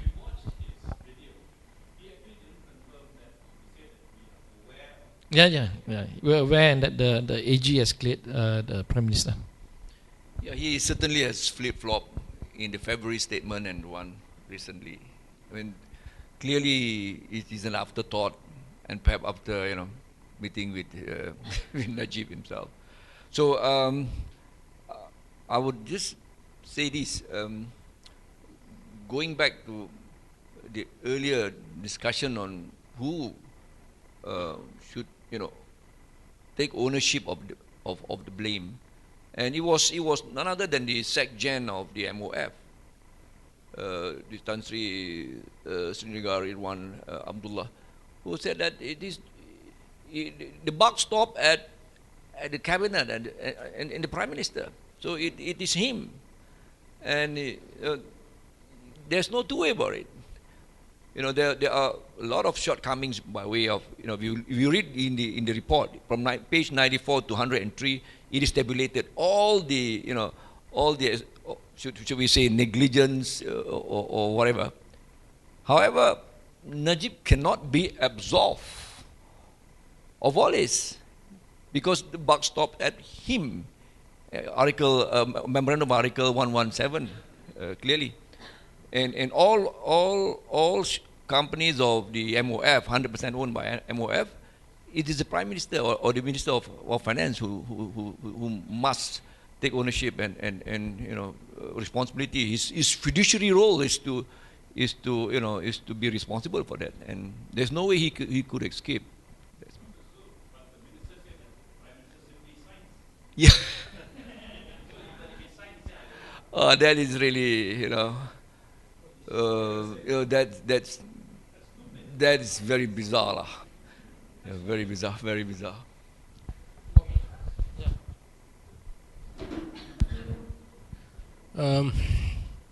Any one of you can answer. Now, especially you were saying Sharul has been quoted as saying that he did no wrong. 1MDB did no wrong. I'm bound to believe him. Okay? Simply because the thing is just because the board of directors have got minutes and all those things that have been very nicely drafted, saying that they have deliberated, they have given these orders and all of those kinds of stuff, the board of directors did not really know their role down there. They had the power and the authority to hire and fire the tea lady. Okay? They had the power to open the door and close the door, sit down there, play gully or whatever the case may be. But they had no power, no authority, no role in borrowing money, lending money, investing money, hiring and firing of the leading staff and all of that. In which case, when he says, I did no wrong, Of course, the thing is this, he did not have to refer to any of the board members. Okay?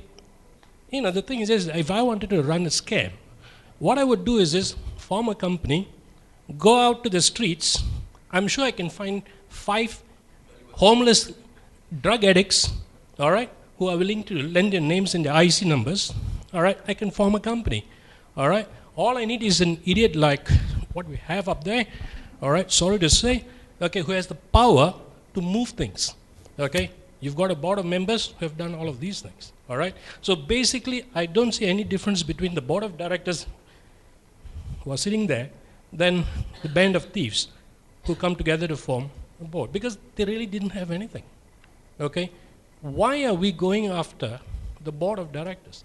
Tell them in their faces, you had no role, no authority, please just shut up, wasting your time talking. Why has nobody gone after the board of directors to get them to admit, yes, we did not really have any power? And I believe all those minutes that they came up with showing that they actually had deliberated, I think it's all fake. Okay, I used to go for council meetings where I was a chairman of that particular part of it. All right, everybody assumed I had a committee. No, 20 minutes before leaving the office, I'll sit down and draft minutes of meetings. Okay, like as if there was a, go down there, deliver, come off. All right, that's what I used to do. Okay, so the thing is this, I throw it back to you. The board of directors were, number one, board of directors continue to have a role in the company. They are supposed to make decisions. The only thing is that ultimately decisions are made by the Datuk Sri Najib. And that's per the company's M&A, Article 117. So it doesn't mean that with 117, there's no role for board of directors. Board of directors are still supposed to approve things, but even after they approve, Najib have to approve. Okay, that's how it's worded. Now, board of directors in our Malaysian context tends to be a place to collect fees. I attend meetings, I collect an allowance, I get privileges and benefits to be able to travel first class and so on. So what this board of directors essentially did was essentially attend meetings and sign whatever they asked to sign. So they were not doing their jobs. They are effectively not doing their jobs. The ones who saw what was happening and didn't want to get involved with it, the two quit. Bakir and Azlan. But the rest of them are happy to play along. And Najib wants these people to play along. So that's their role. And they have to take responsibility. There's no question that in the entire thing, they have to take responsibility. The management has to take responsibility. But what we want to find is not just the murderer. We want to find the motive behind the murderer.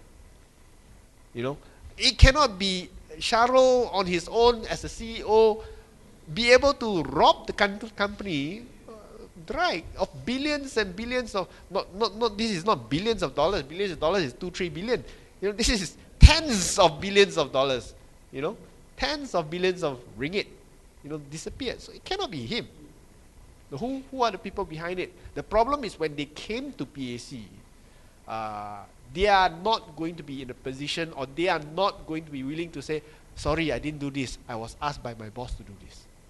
The one that was closest to doing that was Tan Sri Irwan Sriga, the Treasury General of the Ministry of Finance. If you read the handset, I could almost describe it as he threw Najib under the bus. Why? Nobody knew about 117. Because although that is the company's memorandum of articles, it was never lodged in the SSM. It was never lodged in the SSM. So SSM had the old initial first version of the M&A. So when we asked, how come MOF didn't look at this? His immediate reply was to refer to 117 and say everything boss signed. But unfortunately, a few days later, everyone got decapitated. The AG got decapitated, the Deputy Prime Minister got sacked, the Special Branch Chief got removed, some of the Deputy Investigators in MACC got swapped, and everything ended there.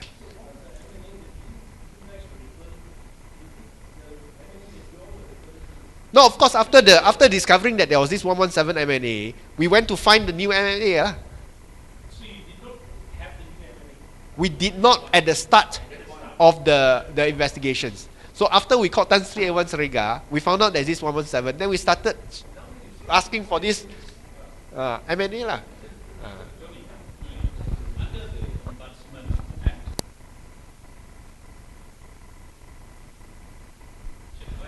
No, they can't. I think it's not the Ombudsman Act. You're talking about the Oversight Committee. Oversight Committee, if you look at the Act, covers banks, covers insurance companies, covers listed companies. Okay? It doesn't cover government subsidiaries. It doesn't. It does not. Although it's public interest, it's meant to cover public interest, but public interest is defined as listed companies, banks, and insurance companies, and some other financial institutions like investment banks and so on. That's what is covered under the Oversight Audit Committee. The government subsidiaries are not covered. So what is suffering now? Is failure, negligence. The negligence. You can take a lawsuit against the police. Unfortunately, you will lose lah. And to be honest, under the law, you would probably lose because you don't actually have all the evidence in hand. You have some circumstantial speculation, but you don't have evidence in hand to make the case strong enough. But there's a group of us who are discussing with a team of lawyers to find an angle to sue whether the AG or the Prime Minister or something. We are trying to look for something that we can put a hook on lah. We may not be able to win, but we don't want to be strike out at the first attempt. So we want to have something that we can have a hook on and take that process for a while to come. And that's not easy. We know we have a difficult court system, but even then, trying to find something that we can find a hook on, that is something that we want to do.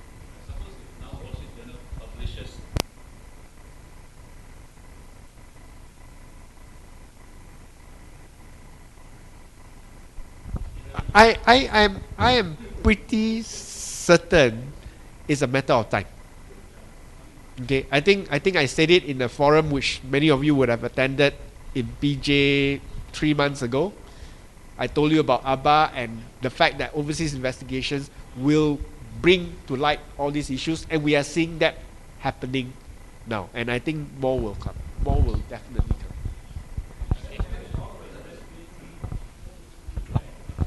Could you just continue sikit daripada apa yang YB bangkitkan? Referring to di laporan PAC, kita akan dapati di muka surat 89. I don't think we can easily absolve the board of directors. And then dia kerelaan dia untuk relinquish ataupun untuk letak jawatan ini is insufficient for all, shouldn't allow them, and that is not the end of it. That's not the end of it. Kalau saya kembali kepada muka surat 89, dia diterangkan dan ditegaskan lembaga pengarah berperanan untuk memantau segala tindakan yang dilaksanakan oleh pihak pengurusan. You got the fiduciary role. Saya pun ada pengalaman untuk menjadi director sebuah PLT satu masa dahulu. You can go to jail for your fiduciary responsibility, and it's not a small matter here. Jadi kalau kita perhatikan, tetapi laporan PAC merakamkan bahawa Jawatan Audit Negara mendapati kebanyakan tindakan pengurusan 1MDB hanya dijustifikasikan oleh kelulusan am. Generally, and yang tidak sepatutnya diberikan kelulusan khusus oleh lembaga pengarah 1MDB pada setiap urus niaga pelaburan. For every investment decision, there must be a specific ataupun keputusan decision that must be made by them, and they take that responsibility as the director of this company. Jadi I don't think on the issue of we should not allow them scot free so easily, because I would imagine kalau lah Tan Sri Baki, this is not lamenting lah, tapi kalau Tan Sri Baki pada awal dulu berani, untuk membuat tindakan tu, we would have escaped all this plundering and embezzlement. But he, to the last minute, I masih ingat, early on dia memang tak mau seolah-olah takut. He was in the state of fear, and all of us were in the state of fear in this police state. Tapi dia particularly, and only in the PAC baru dia bercakap tentang what has been reported here, shocked and angry over unauthorized transfer of that 700 million. Nah, ini jelas menunjukkan bahawa what is at fault here, and this is I wrote in my book on Najibonomics.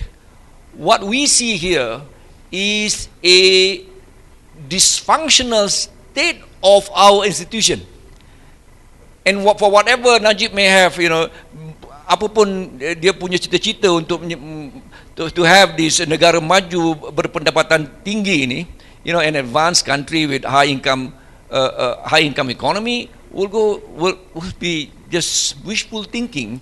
Sebab the very pertinent role of institutional check and balance sudah tidak ada.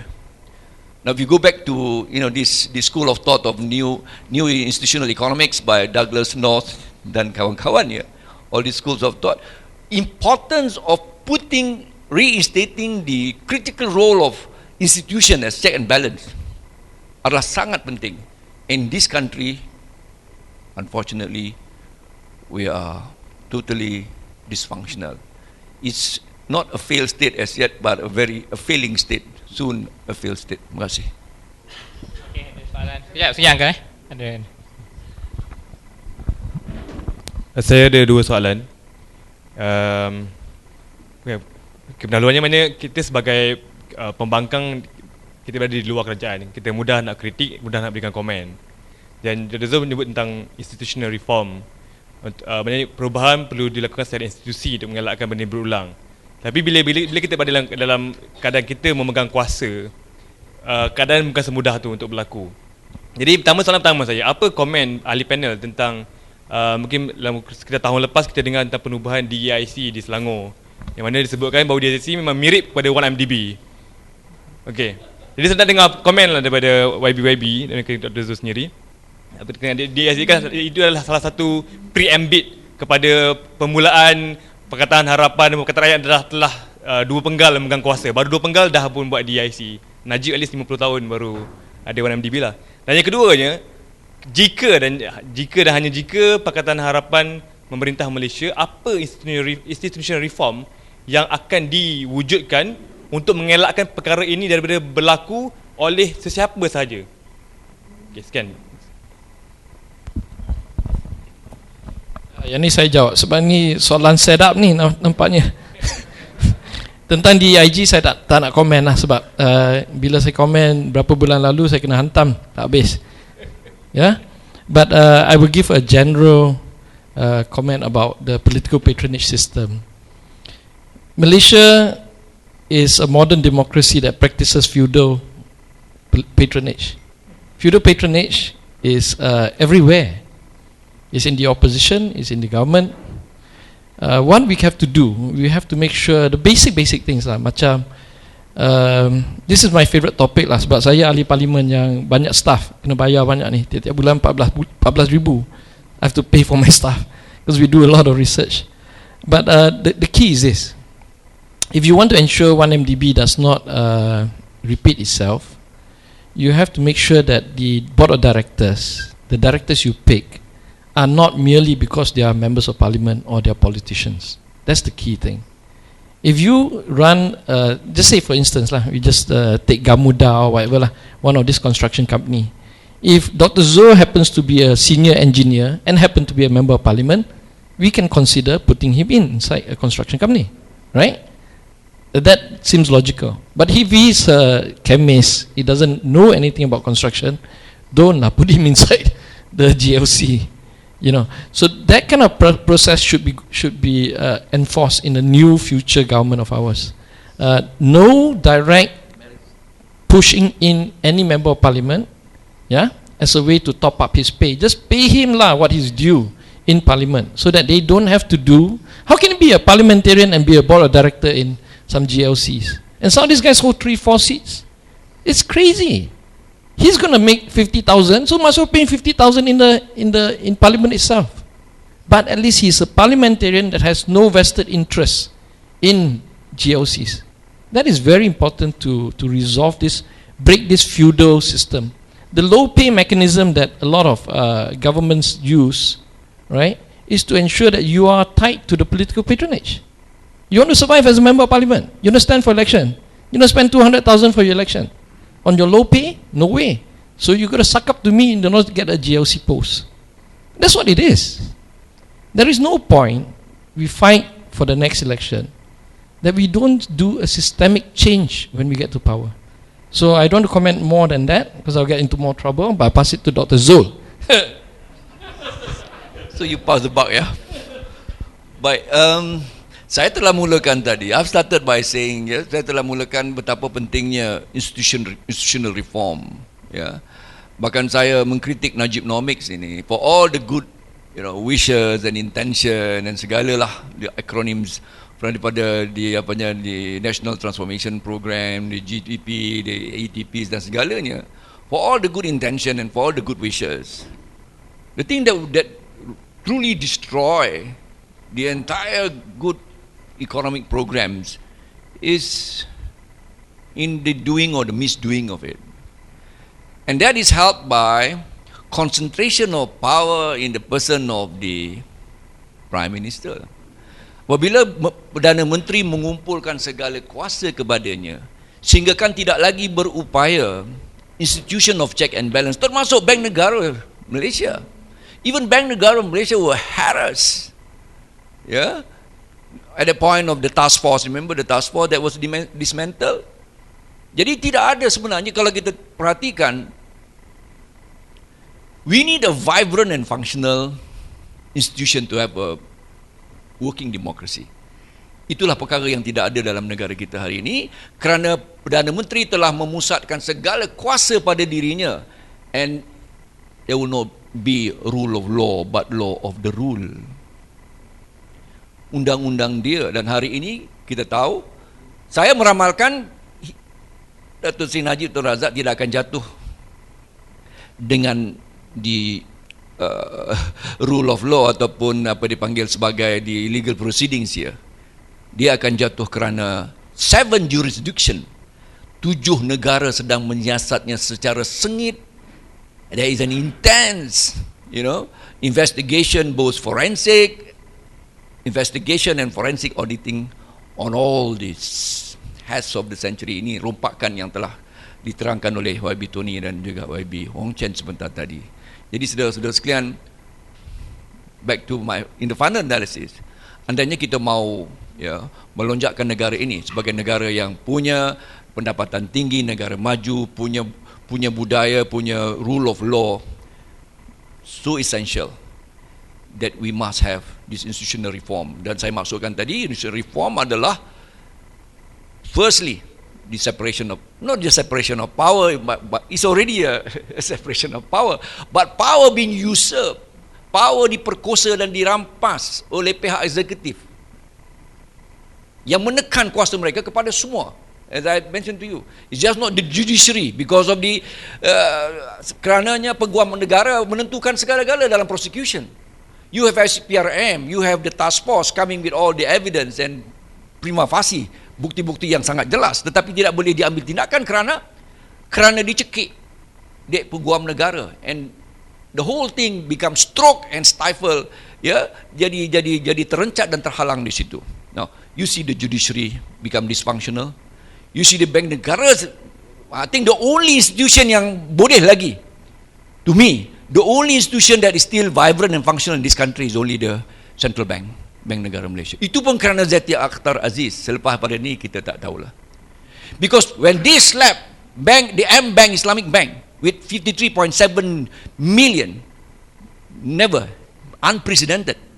And we don't really know. Kita tak tahu kenapa Bank Negara mengenakan penalti sebanyak itu. Tak pernah berlaku di negara ini. And I believe, although until now tidak diceritakan pada kita, Kerana kita tidak tahu apa sebabnya mereka mengenakan penalti itu. I think it's got a lot to do with that M-Bank yang melanggar segala akta dan undang-undangnya. Sama ada di Financial Services Act, sama ada is the Exchange Control Act, or even worse still, AMLA or Anti-Money Laundering Act. Jadi saudara-saudara sekalian, we have this situation right now. We don't mind to be opposition forever if we have a functional democracy. But if we don't, we have got to take over Putrajaya. Terima kasih.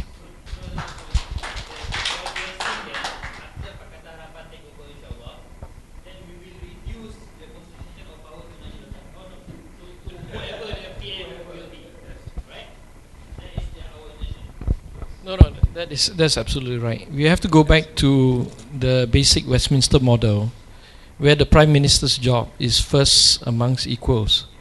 So you have to share power. Whoever becomes Prime Minister in Pakatan Harapan government, I hope will take that attitude and will share power. That means, the Prime Minister's job really is to look after the cabinet members.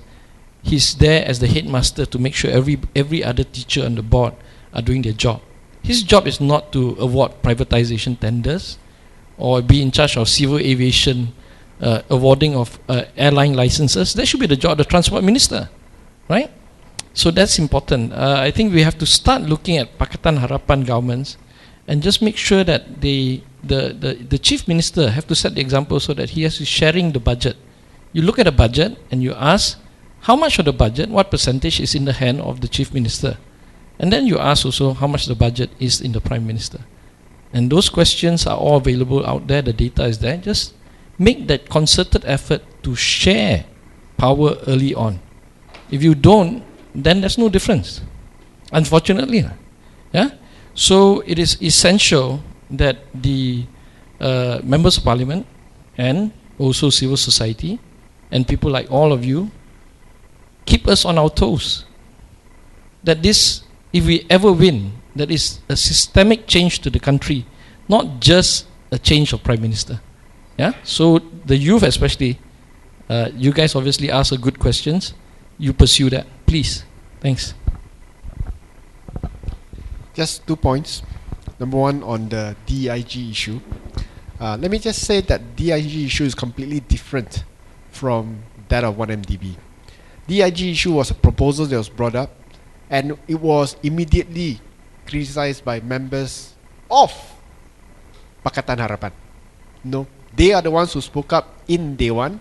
They are one of the ones who said we don't want another 1MDB. They are the ones who suggested that we are not against DIG per se, just like we are not against 1MDB per se. Syarikat untuk melaburkan kewangan kerajaan, that's normal. Okay, kita hanya ingin supaya syarikat tersebut ada check and balance yang tertentu untuk mengelakkan perkara-perkara yang menyeleweng berlaku. That's all. And MB accepted that. And hence that's why DIG is still in the the process of being set up. There's nothing in DIG sekarang. Ia bukan merupakan satu skandal yang telah berlaku. Ia merupakan satu cadangan untuk menubuhkan sebuah syarikat.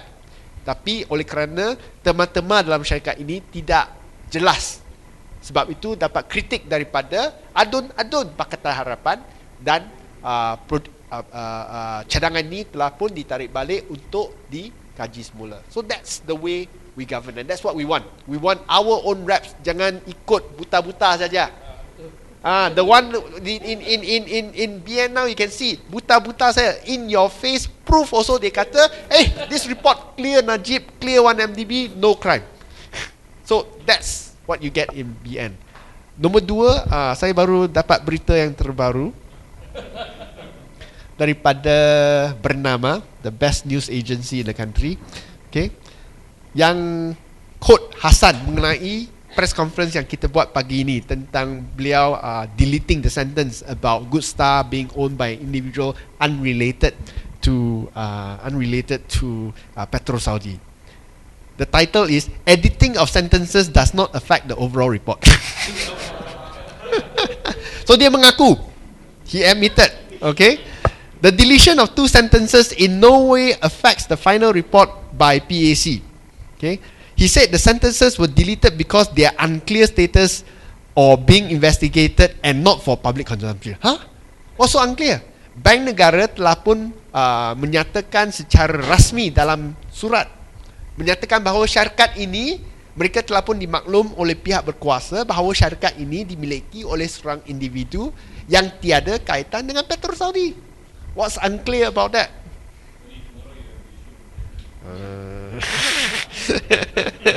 Every day I look for things to write tomorrow.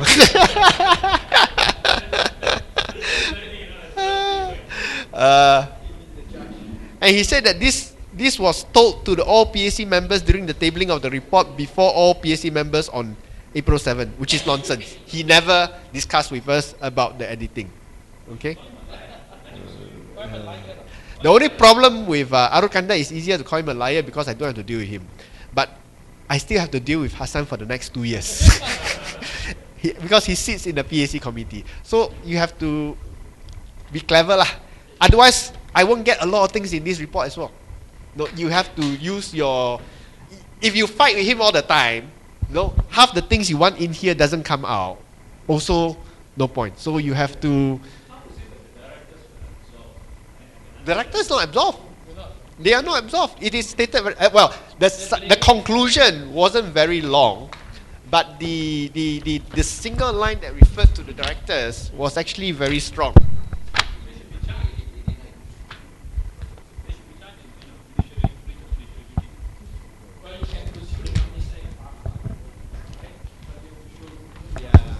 So, I mean, the line in their context, in the BN's context, this line is actually very strong. To us, normal lah, if we fail lah. But to them, putting this line in was very strong. Lembaga pengarah didapati gagal melaksanakan tanggungjawab dan menjaga kepentingan syarikat dan pemegang saham serta tidak mengambil tindakan sewajarnya atau proaktif dalam meneliti aktiviti pihak pengurusan dan aliran tunai hadapan syarikat. This line alone is damning. Yes. You can download it from the Parliament website. You can download the PAC report, which is 106 pages, which is this long, okay? And the rest of it is actually the juicy transcript. That's available. Yes, you go to the PAC link, there's the handset under PAC. So you get to read all the stuff when we interview Sharul, when we interview Arul, and so on. But it's very long. And because the transcript sometimes is not transcribed well, sometimes you have to second guess what word was used and so on. But there's quite a lot of information in here that didn't make it to the report. The report itself is in Bahasa, okay? But the Laporan proceeding, which is the handset, half of it is in English because even the people we call to come, they are more comfortable explaining financial terms in English. Yeah. Okay. So that's all I have to add tonight.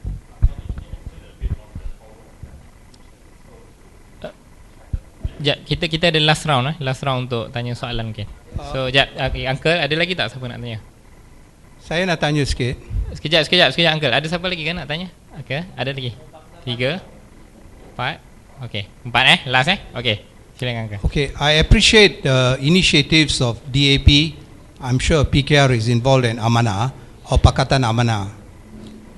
And I just want to reinforce what the two speakers said earlier, that our institutions are not independent. So going through the legal process of getting the Prime Minister to answer all the allegations from the PAC doesn't make sense to me.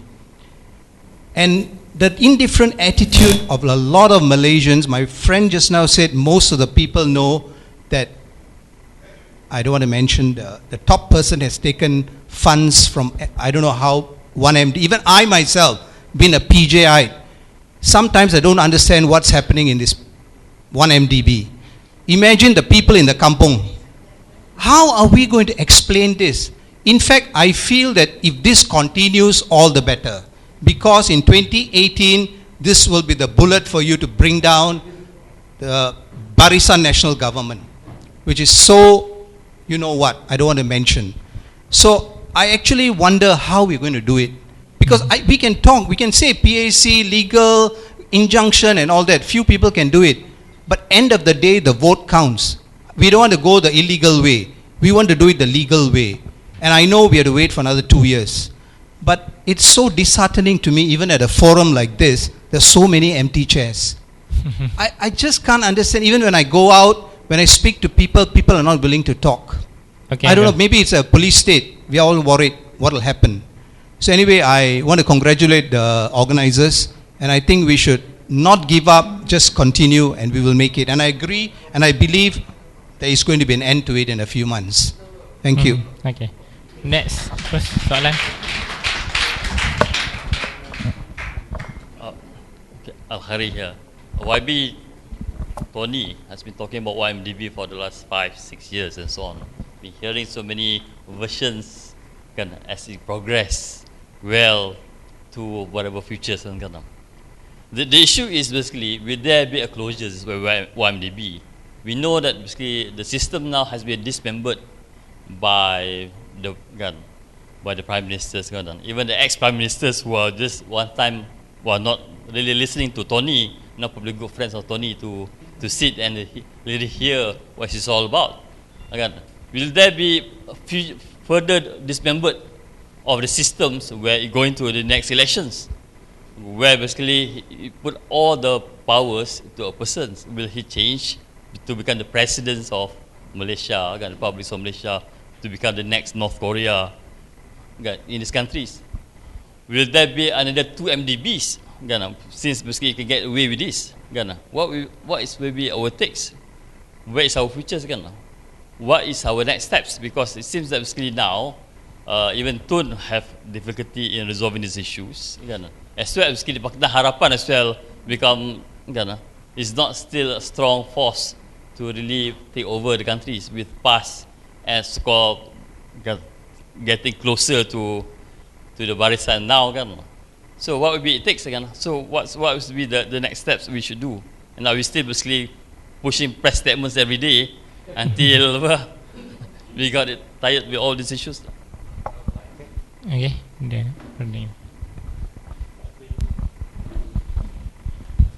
So basically, I would like to ask, what's the status of the power assets that has been sold to the China company?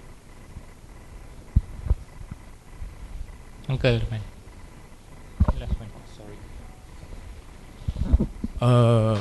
I think now the 1 MDB so-called financial scandals, most urban Malaysians are quite clear, especially with YB Tony's explanation and with the what do we call the PowerPoint playback. Having a better, clearer picture of 1 MDB now, only by urbanites. What are you people from Harapan, PKR and DAP have to explain these so-called financial scandals to the rural kampong folk? I think that is very important for 2018. So I don't know whether today we can get some sort of what do we call pandangan depan. Thank you. Okay. Sebelum kita terus, kita ada edarkan kotak untuk sumbangan. Kita baru dapat sumbangan untuk ada orang bayar untuk Dewan ni. Kita ucap terima kasih salah seorang daripada audien kita. Dan ni untuk Pilihan Raya Negeri Sarawak. Dan actually untuk kita punya live streaming lah, datang daripada Terengganu. Okay, terus siapa?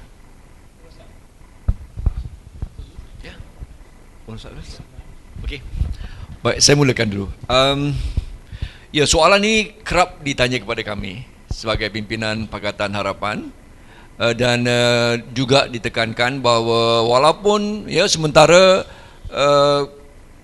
segmen pengundi ataupun segmen rakyat di bandar dan juga pinggir bandar yang ada capaian internet dan sebagainya, mereka lebih jelas atas isu ini. Nah, kalau saya boleh sebutkan, YB Tony dan kawan-kawan yang lain, YB Wong Chen di dalam parlimen maupun di luar parlimen seperti YB, Rafiz, all of our MPs, mereka berbahas dan berdebat atas perkara ini. Mau tidak mau kita kena terima, hanya ketika mantan Perdana Menteri Tun Dr. Mahathir mengangkat isu ini, barulah celik khususnya orang Melayu di luar bandar. Now for all these years kita bercakap tentang perkara ni, it does not even cause a whimper. Mereka tidak langsung terpanggil. Tetapi ketika Dr. Mahathir bercakap tentang 1MDB dalam bahasa kami, dia said, betul juga kata pembangkang ni. Now that's the very reason why deklarasi rakyat ini adalah sangat penting. Untuk kita gembleng seluruh, for us to galvanize the entire rakyat. Bandar, luar bandar, pinggir bandar. Karena apabila kita mengambil pentas itu dan menerangkan dalam bahasa yang agak mudah di luar bandar, khususnya di kampung-kampung, barulah mereka percaya bahawa ini hanya bukan tuduhan-tuduhan YB Tony atau YB Rafizi saja. Ini sebenarnya adalah perkara yang menyangkut persoalan rompakan yang besar. Dan bagaimana rakyat, bayangkan, saya pernah bercamah, bayangkan kalau tidak ada 1MDB di negara ini, apa yang boleh kita lakukan dengan duit sebanyak itu? Ataupun bayangkan hutang. Jadi bila kita bercakap dalam bahasa yang mereka boleh faham, because there is now billions, dia tak boleh bayang berapa.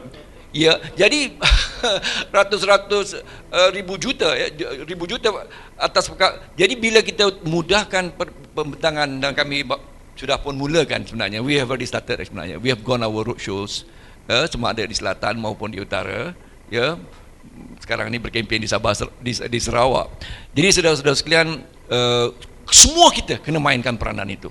Semua kita, we all have all to become the agent of communication, agent of change, and then agent penerangan sebenarnya. It should not be left to only the few fiery speakers from Pakatan, from Amanah, Haji Mat Sabu, dan bukan saja itu. Tetapi let me tell you, when Haji Mat Sabu speak about 1MDB dalam bahasa yang sangat mudah di kampung-kampung, immediately it catches on. Dan bersama dengan Tun on the same stage dengan Tan Sri Mahyudin Yassin dan sebagainya, then they realize that this is not a partisan issue.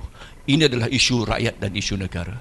Jadi kita harapkan selepas daripada, kita perlukan kepada this kind of forum dan seminar, tetapi yang akan mencetuskan pencerahan, the enlightenment adalah apabila kita bawa ceramah-ceramah ini di seluruh kampung, di seluruh in the rural setting sebenarnya. So I believe semua kita kena ada berperanan dalam hal ini, and we all become agents of change, and agent of reform, and agent of penerangan and communication. Saya rasa itu saja yang nak saya sebutkan. Ada lagi perkara lain yang how to explain to the Malays yang saya sudah sebut. Ada isu yang boleh saya ambil, moderator? Ada lagi? Saya ingat gitu saya dulu. Terima kasih. Okay, let me address the concerns of the three person that asked about this issue about 1MDB, whether it's relevant for rural area, what kind of campaign we must do in the rural area, and all that kind of issues related to that. Pokoknya senang, isu tentang 1MDB ni memang tak ada traction di kawasan pendalaman ataupun kawasan kampung. That is because the matter is complicated. Even in the urban area, I think maybe 10% of the community actually fully understand.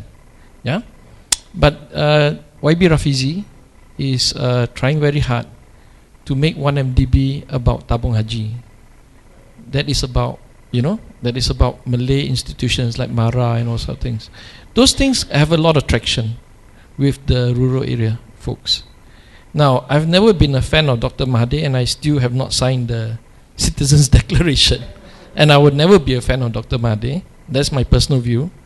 But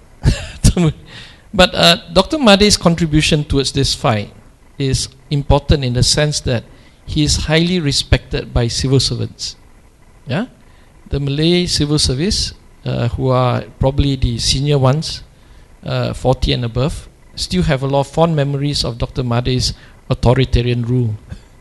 So it has a big impact. So when the civil servants go back, tell their orang kampung, that has a lot of impact. Yeah.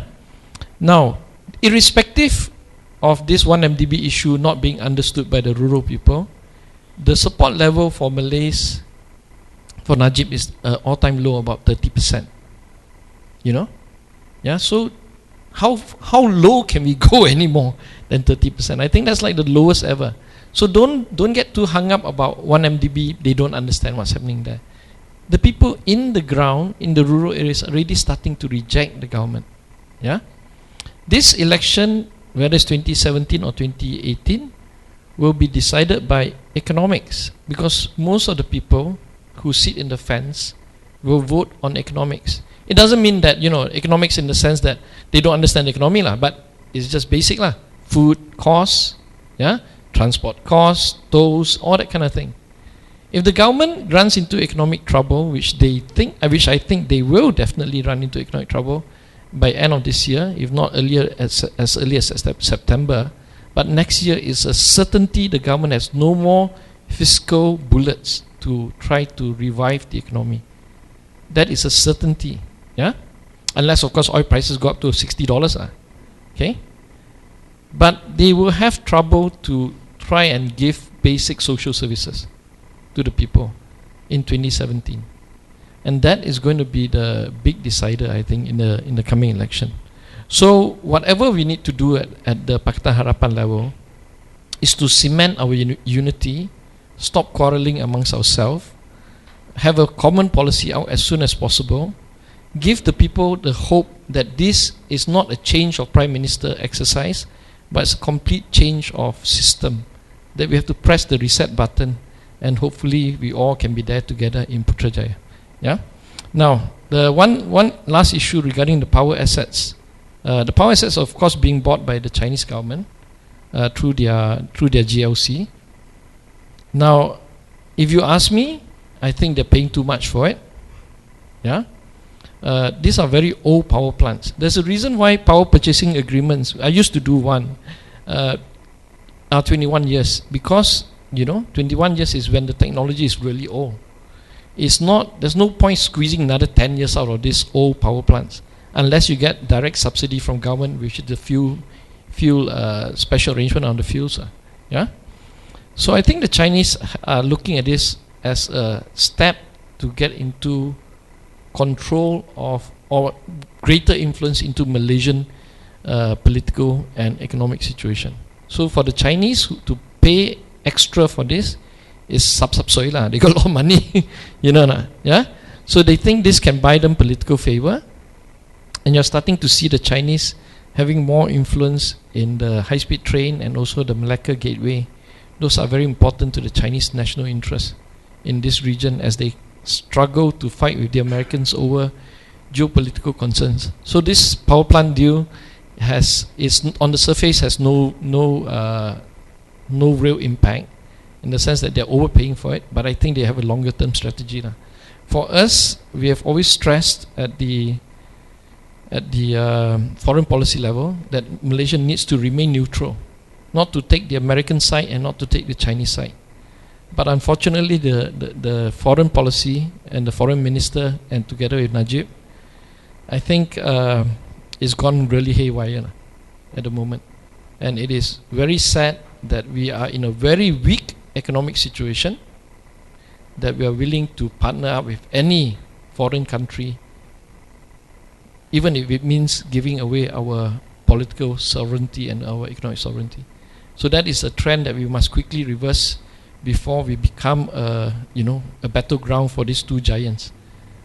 It's very important we do that. But just to describe to you, that is what I think the power asset issue is really about. Thank you. Okay, very quickly, power assets, essentially we bought for 12.1 billion, we sold for 9.83, we made a loss of 2.27 billion ringgit. So in that sense, 1MDB sold its probably its best assets at a loss because they paid too much for it, and they are doing fire sale because they are desperate to pay their debts. But even the money that came in wasn't used to pay the debts that they borrowed to buy these power plants, which is the 3.5 billion bonds. So they sold their assets, which they borrowed 3.5 billion US dollars with to buy, to pay other borrowings and other shortcomings, which means that you are stuck with this 3.5 billion with no assets backing it. So that's the status. It has been completed. It is the only one of the rationalization plan that has been completed, which means some money came in. They managed to reduce about 15 billion ringgit of their debt from the peak of 55. So they still have probably about 38 billion left in their books, and that is the problem because they don't have the assets to pay. Mengenai isu sama ada kita dapat menang dalam pilihan raya yang akan datang dengan isu seperti 1MDB, saya rasa dua perkara. Nombor satu, yes, in urban areas 1MDB memang merupakan subjek yang lebih hangat sikit. Di kawasan kampung dia orang pun dengar, bukan tak dengar. Dia tak faham keseluruhan dia, tapi dia bukan tak tahu bahawa ada penyelewengan yang berlaku dalam 1MDB. Dan kalau tak faham 1MDB pun, dia akan faham 4.2 bilion masuk dalam akaun peribadi Najib. Itu dia orang faham. Kalau tak faham 1MDB pun, dia orang faham lembu masa tu. 2013. This is even worse than lembu. So that there is traction, and it's reflected in the ratings. Ratings yang paling, I think the last one that was published by Merdeka Center, Najib's ratings was as low as 23%. Never before in history di mana seorang Perdana Menteri rating hanya 23%. So the only issue is the opposition need to get our act together lah. So that's the work that we need to do for the next 2 years. Okay, that's why we need to get rid of all the problems tahun lalu, so that we can start afresh and build in these 2 years towards a stronger coalition and opposition come the next general election. So the start of it is this month lah, pilihan raya next month, pilihan raya di Sarawak. Okay, it won't be easy sebab mereka ada satu ketua menteri yang cukup popular. Okay, but it doesn't mean that there's no opportunity to make gains. Susah lah, tapi ada peluang. Sebab ada isu-isu yang lain selain daripada seorang ketua menteri yang popular. Isu seperti GST. Orang kampung di dalam Sarawak, dia orang tak faham apa 1MDB. Or they pernah dengar tapi tak tahu apa pasal dia. Tapi dia tahu bila GST datang, harga semua naik. Dan kita akan jelaskan kepada dia kerana ada 1MDB lah. Sebab tu kerajaan tak ada duit, kena naikkan kutip GST untuk bayar rasuah, penyelewengan, pembaziran, ketirisan dan lain-lain. Itu dia orang boleh faham. Sama ada boleh berjaya tak, saya rasa banyak kerja kena buat.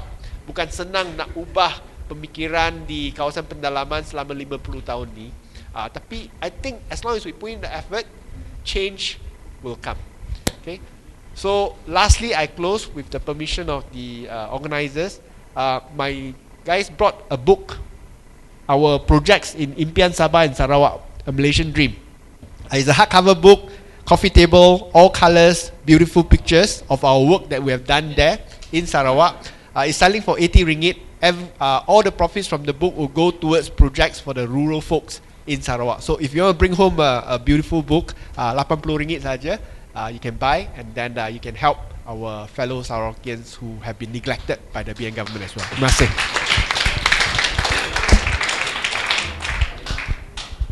Okay, terima kasih saya ucapkan kepada seluruh panelis dan juga audien yang hadir.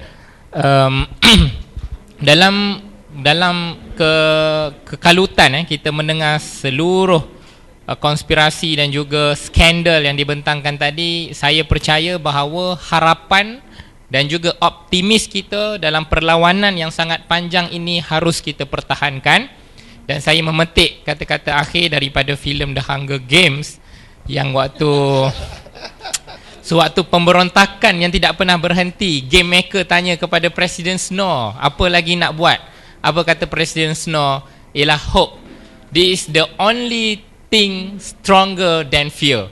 Jadi kita jangan pernah berhenti dan kita terus nyalakan harapan kita, dan kita akan pastikan bahawa kita akan mencapai kemenangan. Jadi sekadar itu, kita tutup forum kita dengan kita tutup forum kita. Terima kasih kembali kepada pengerusi.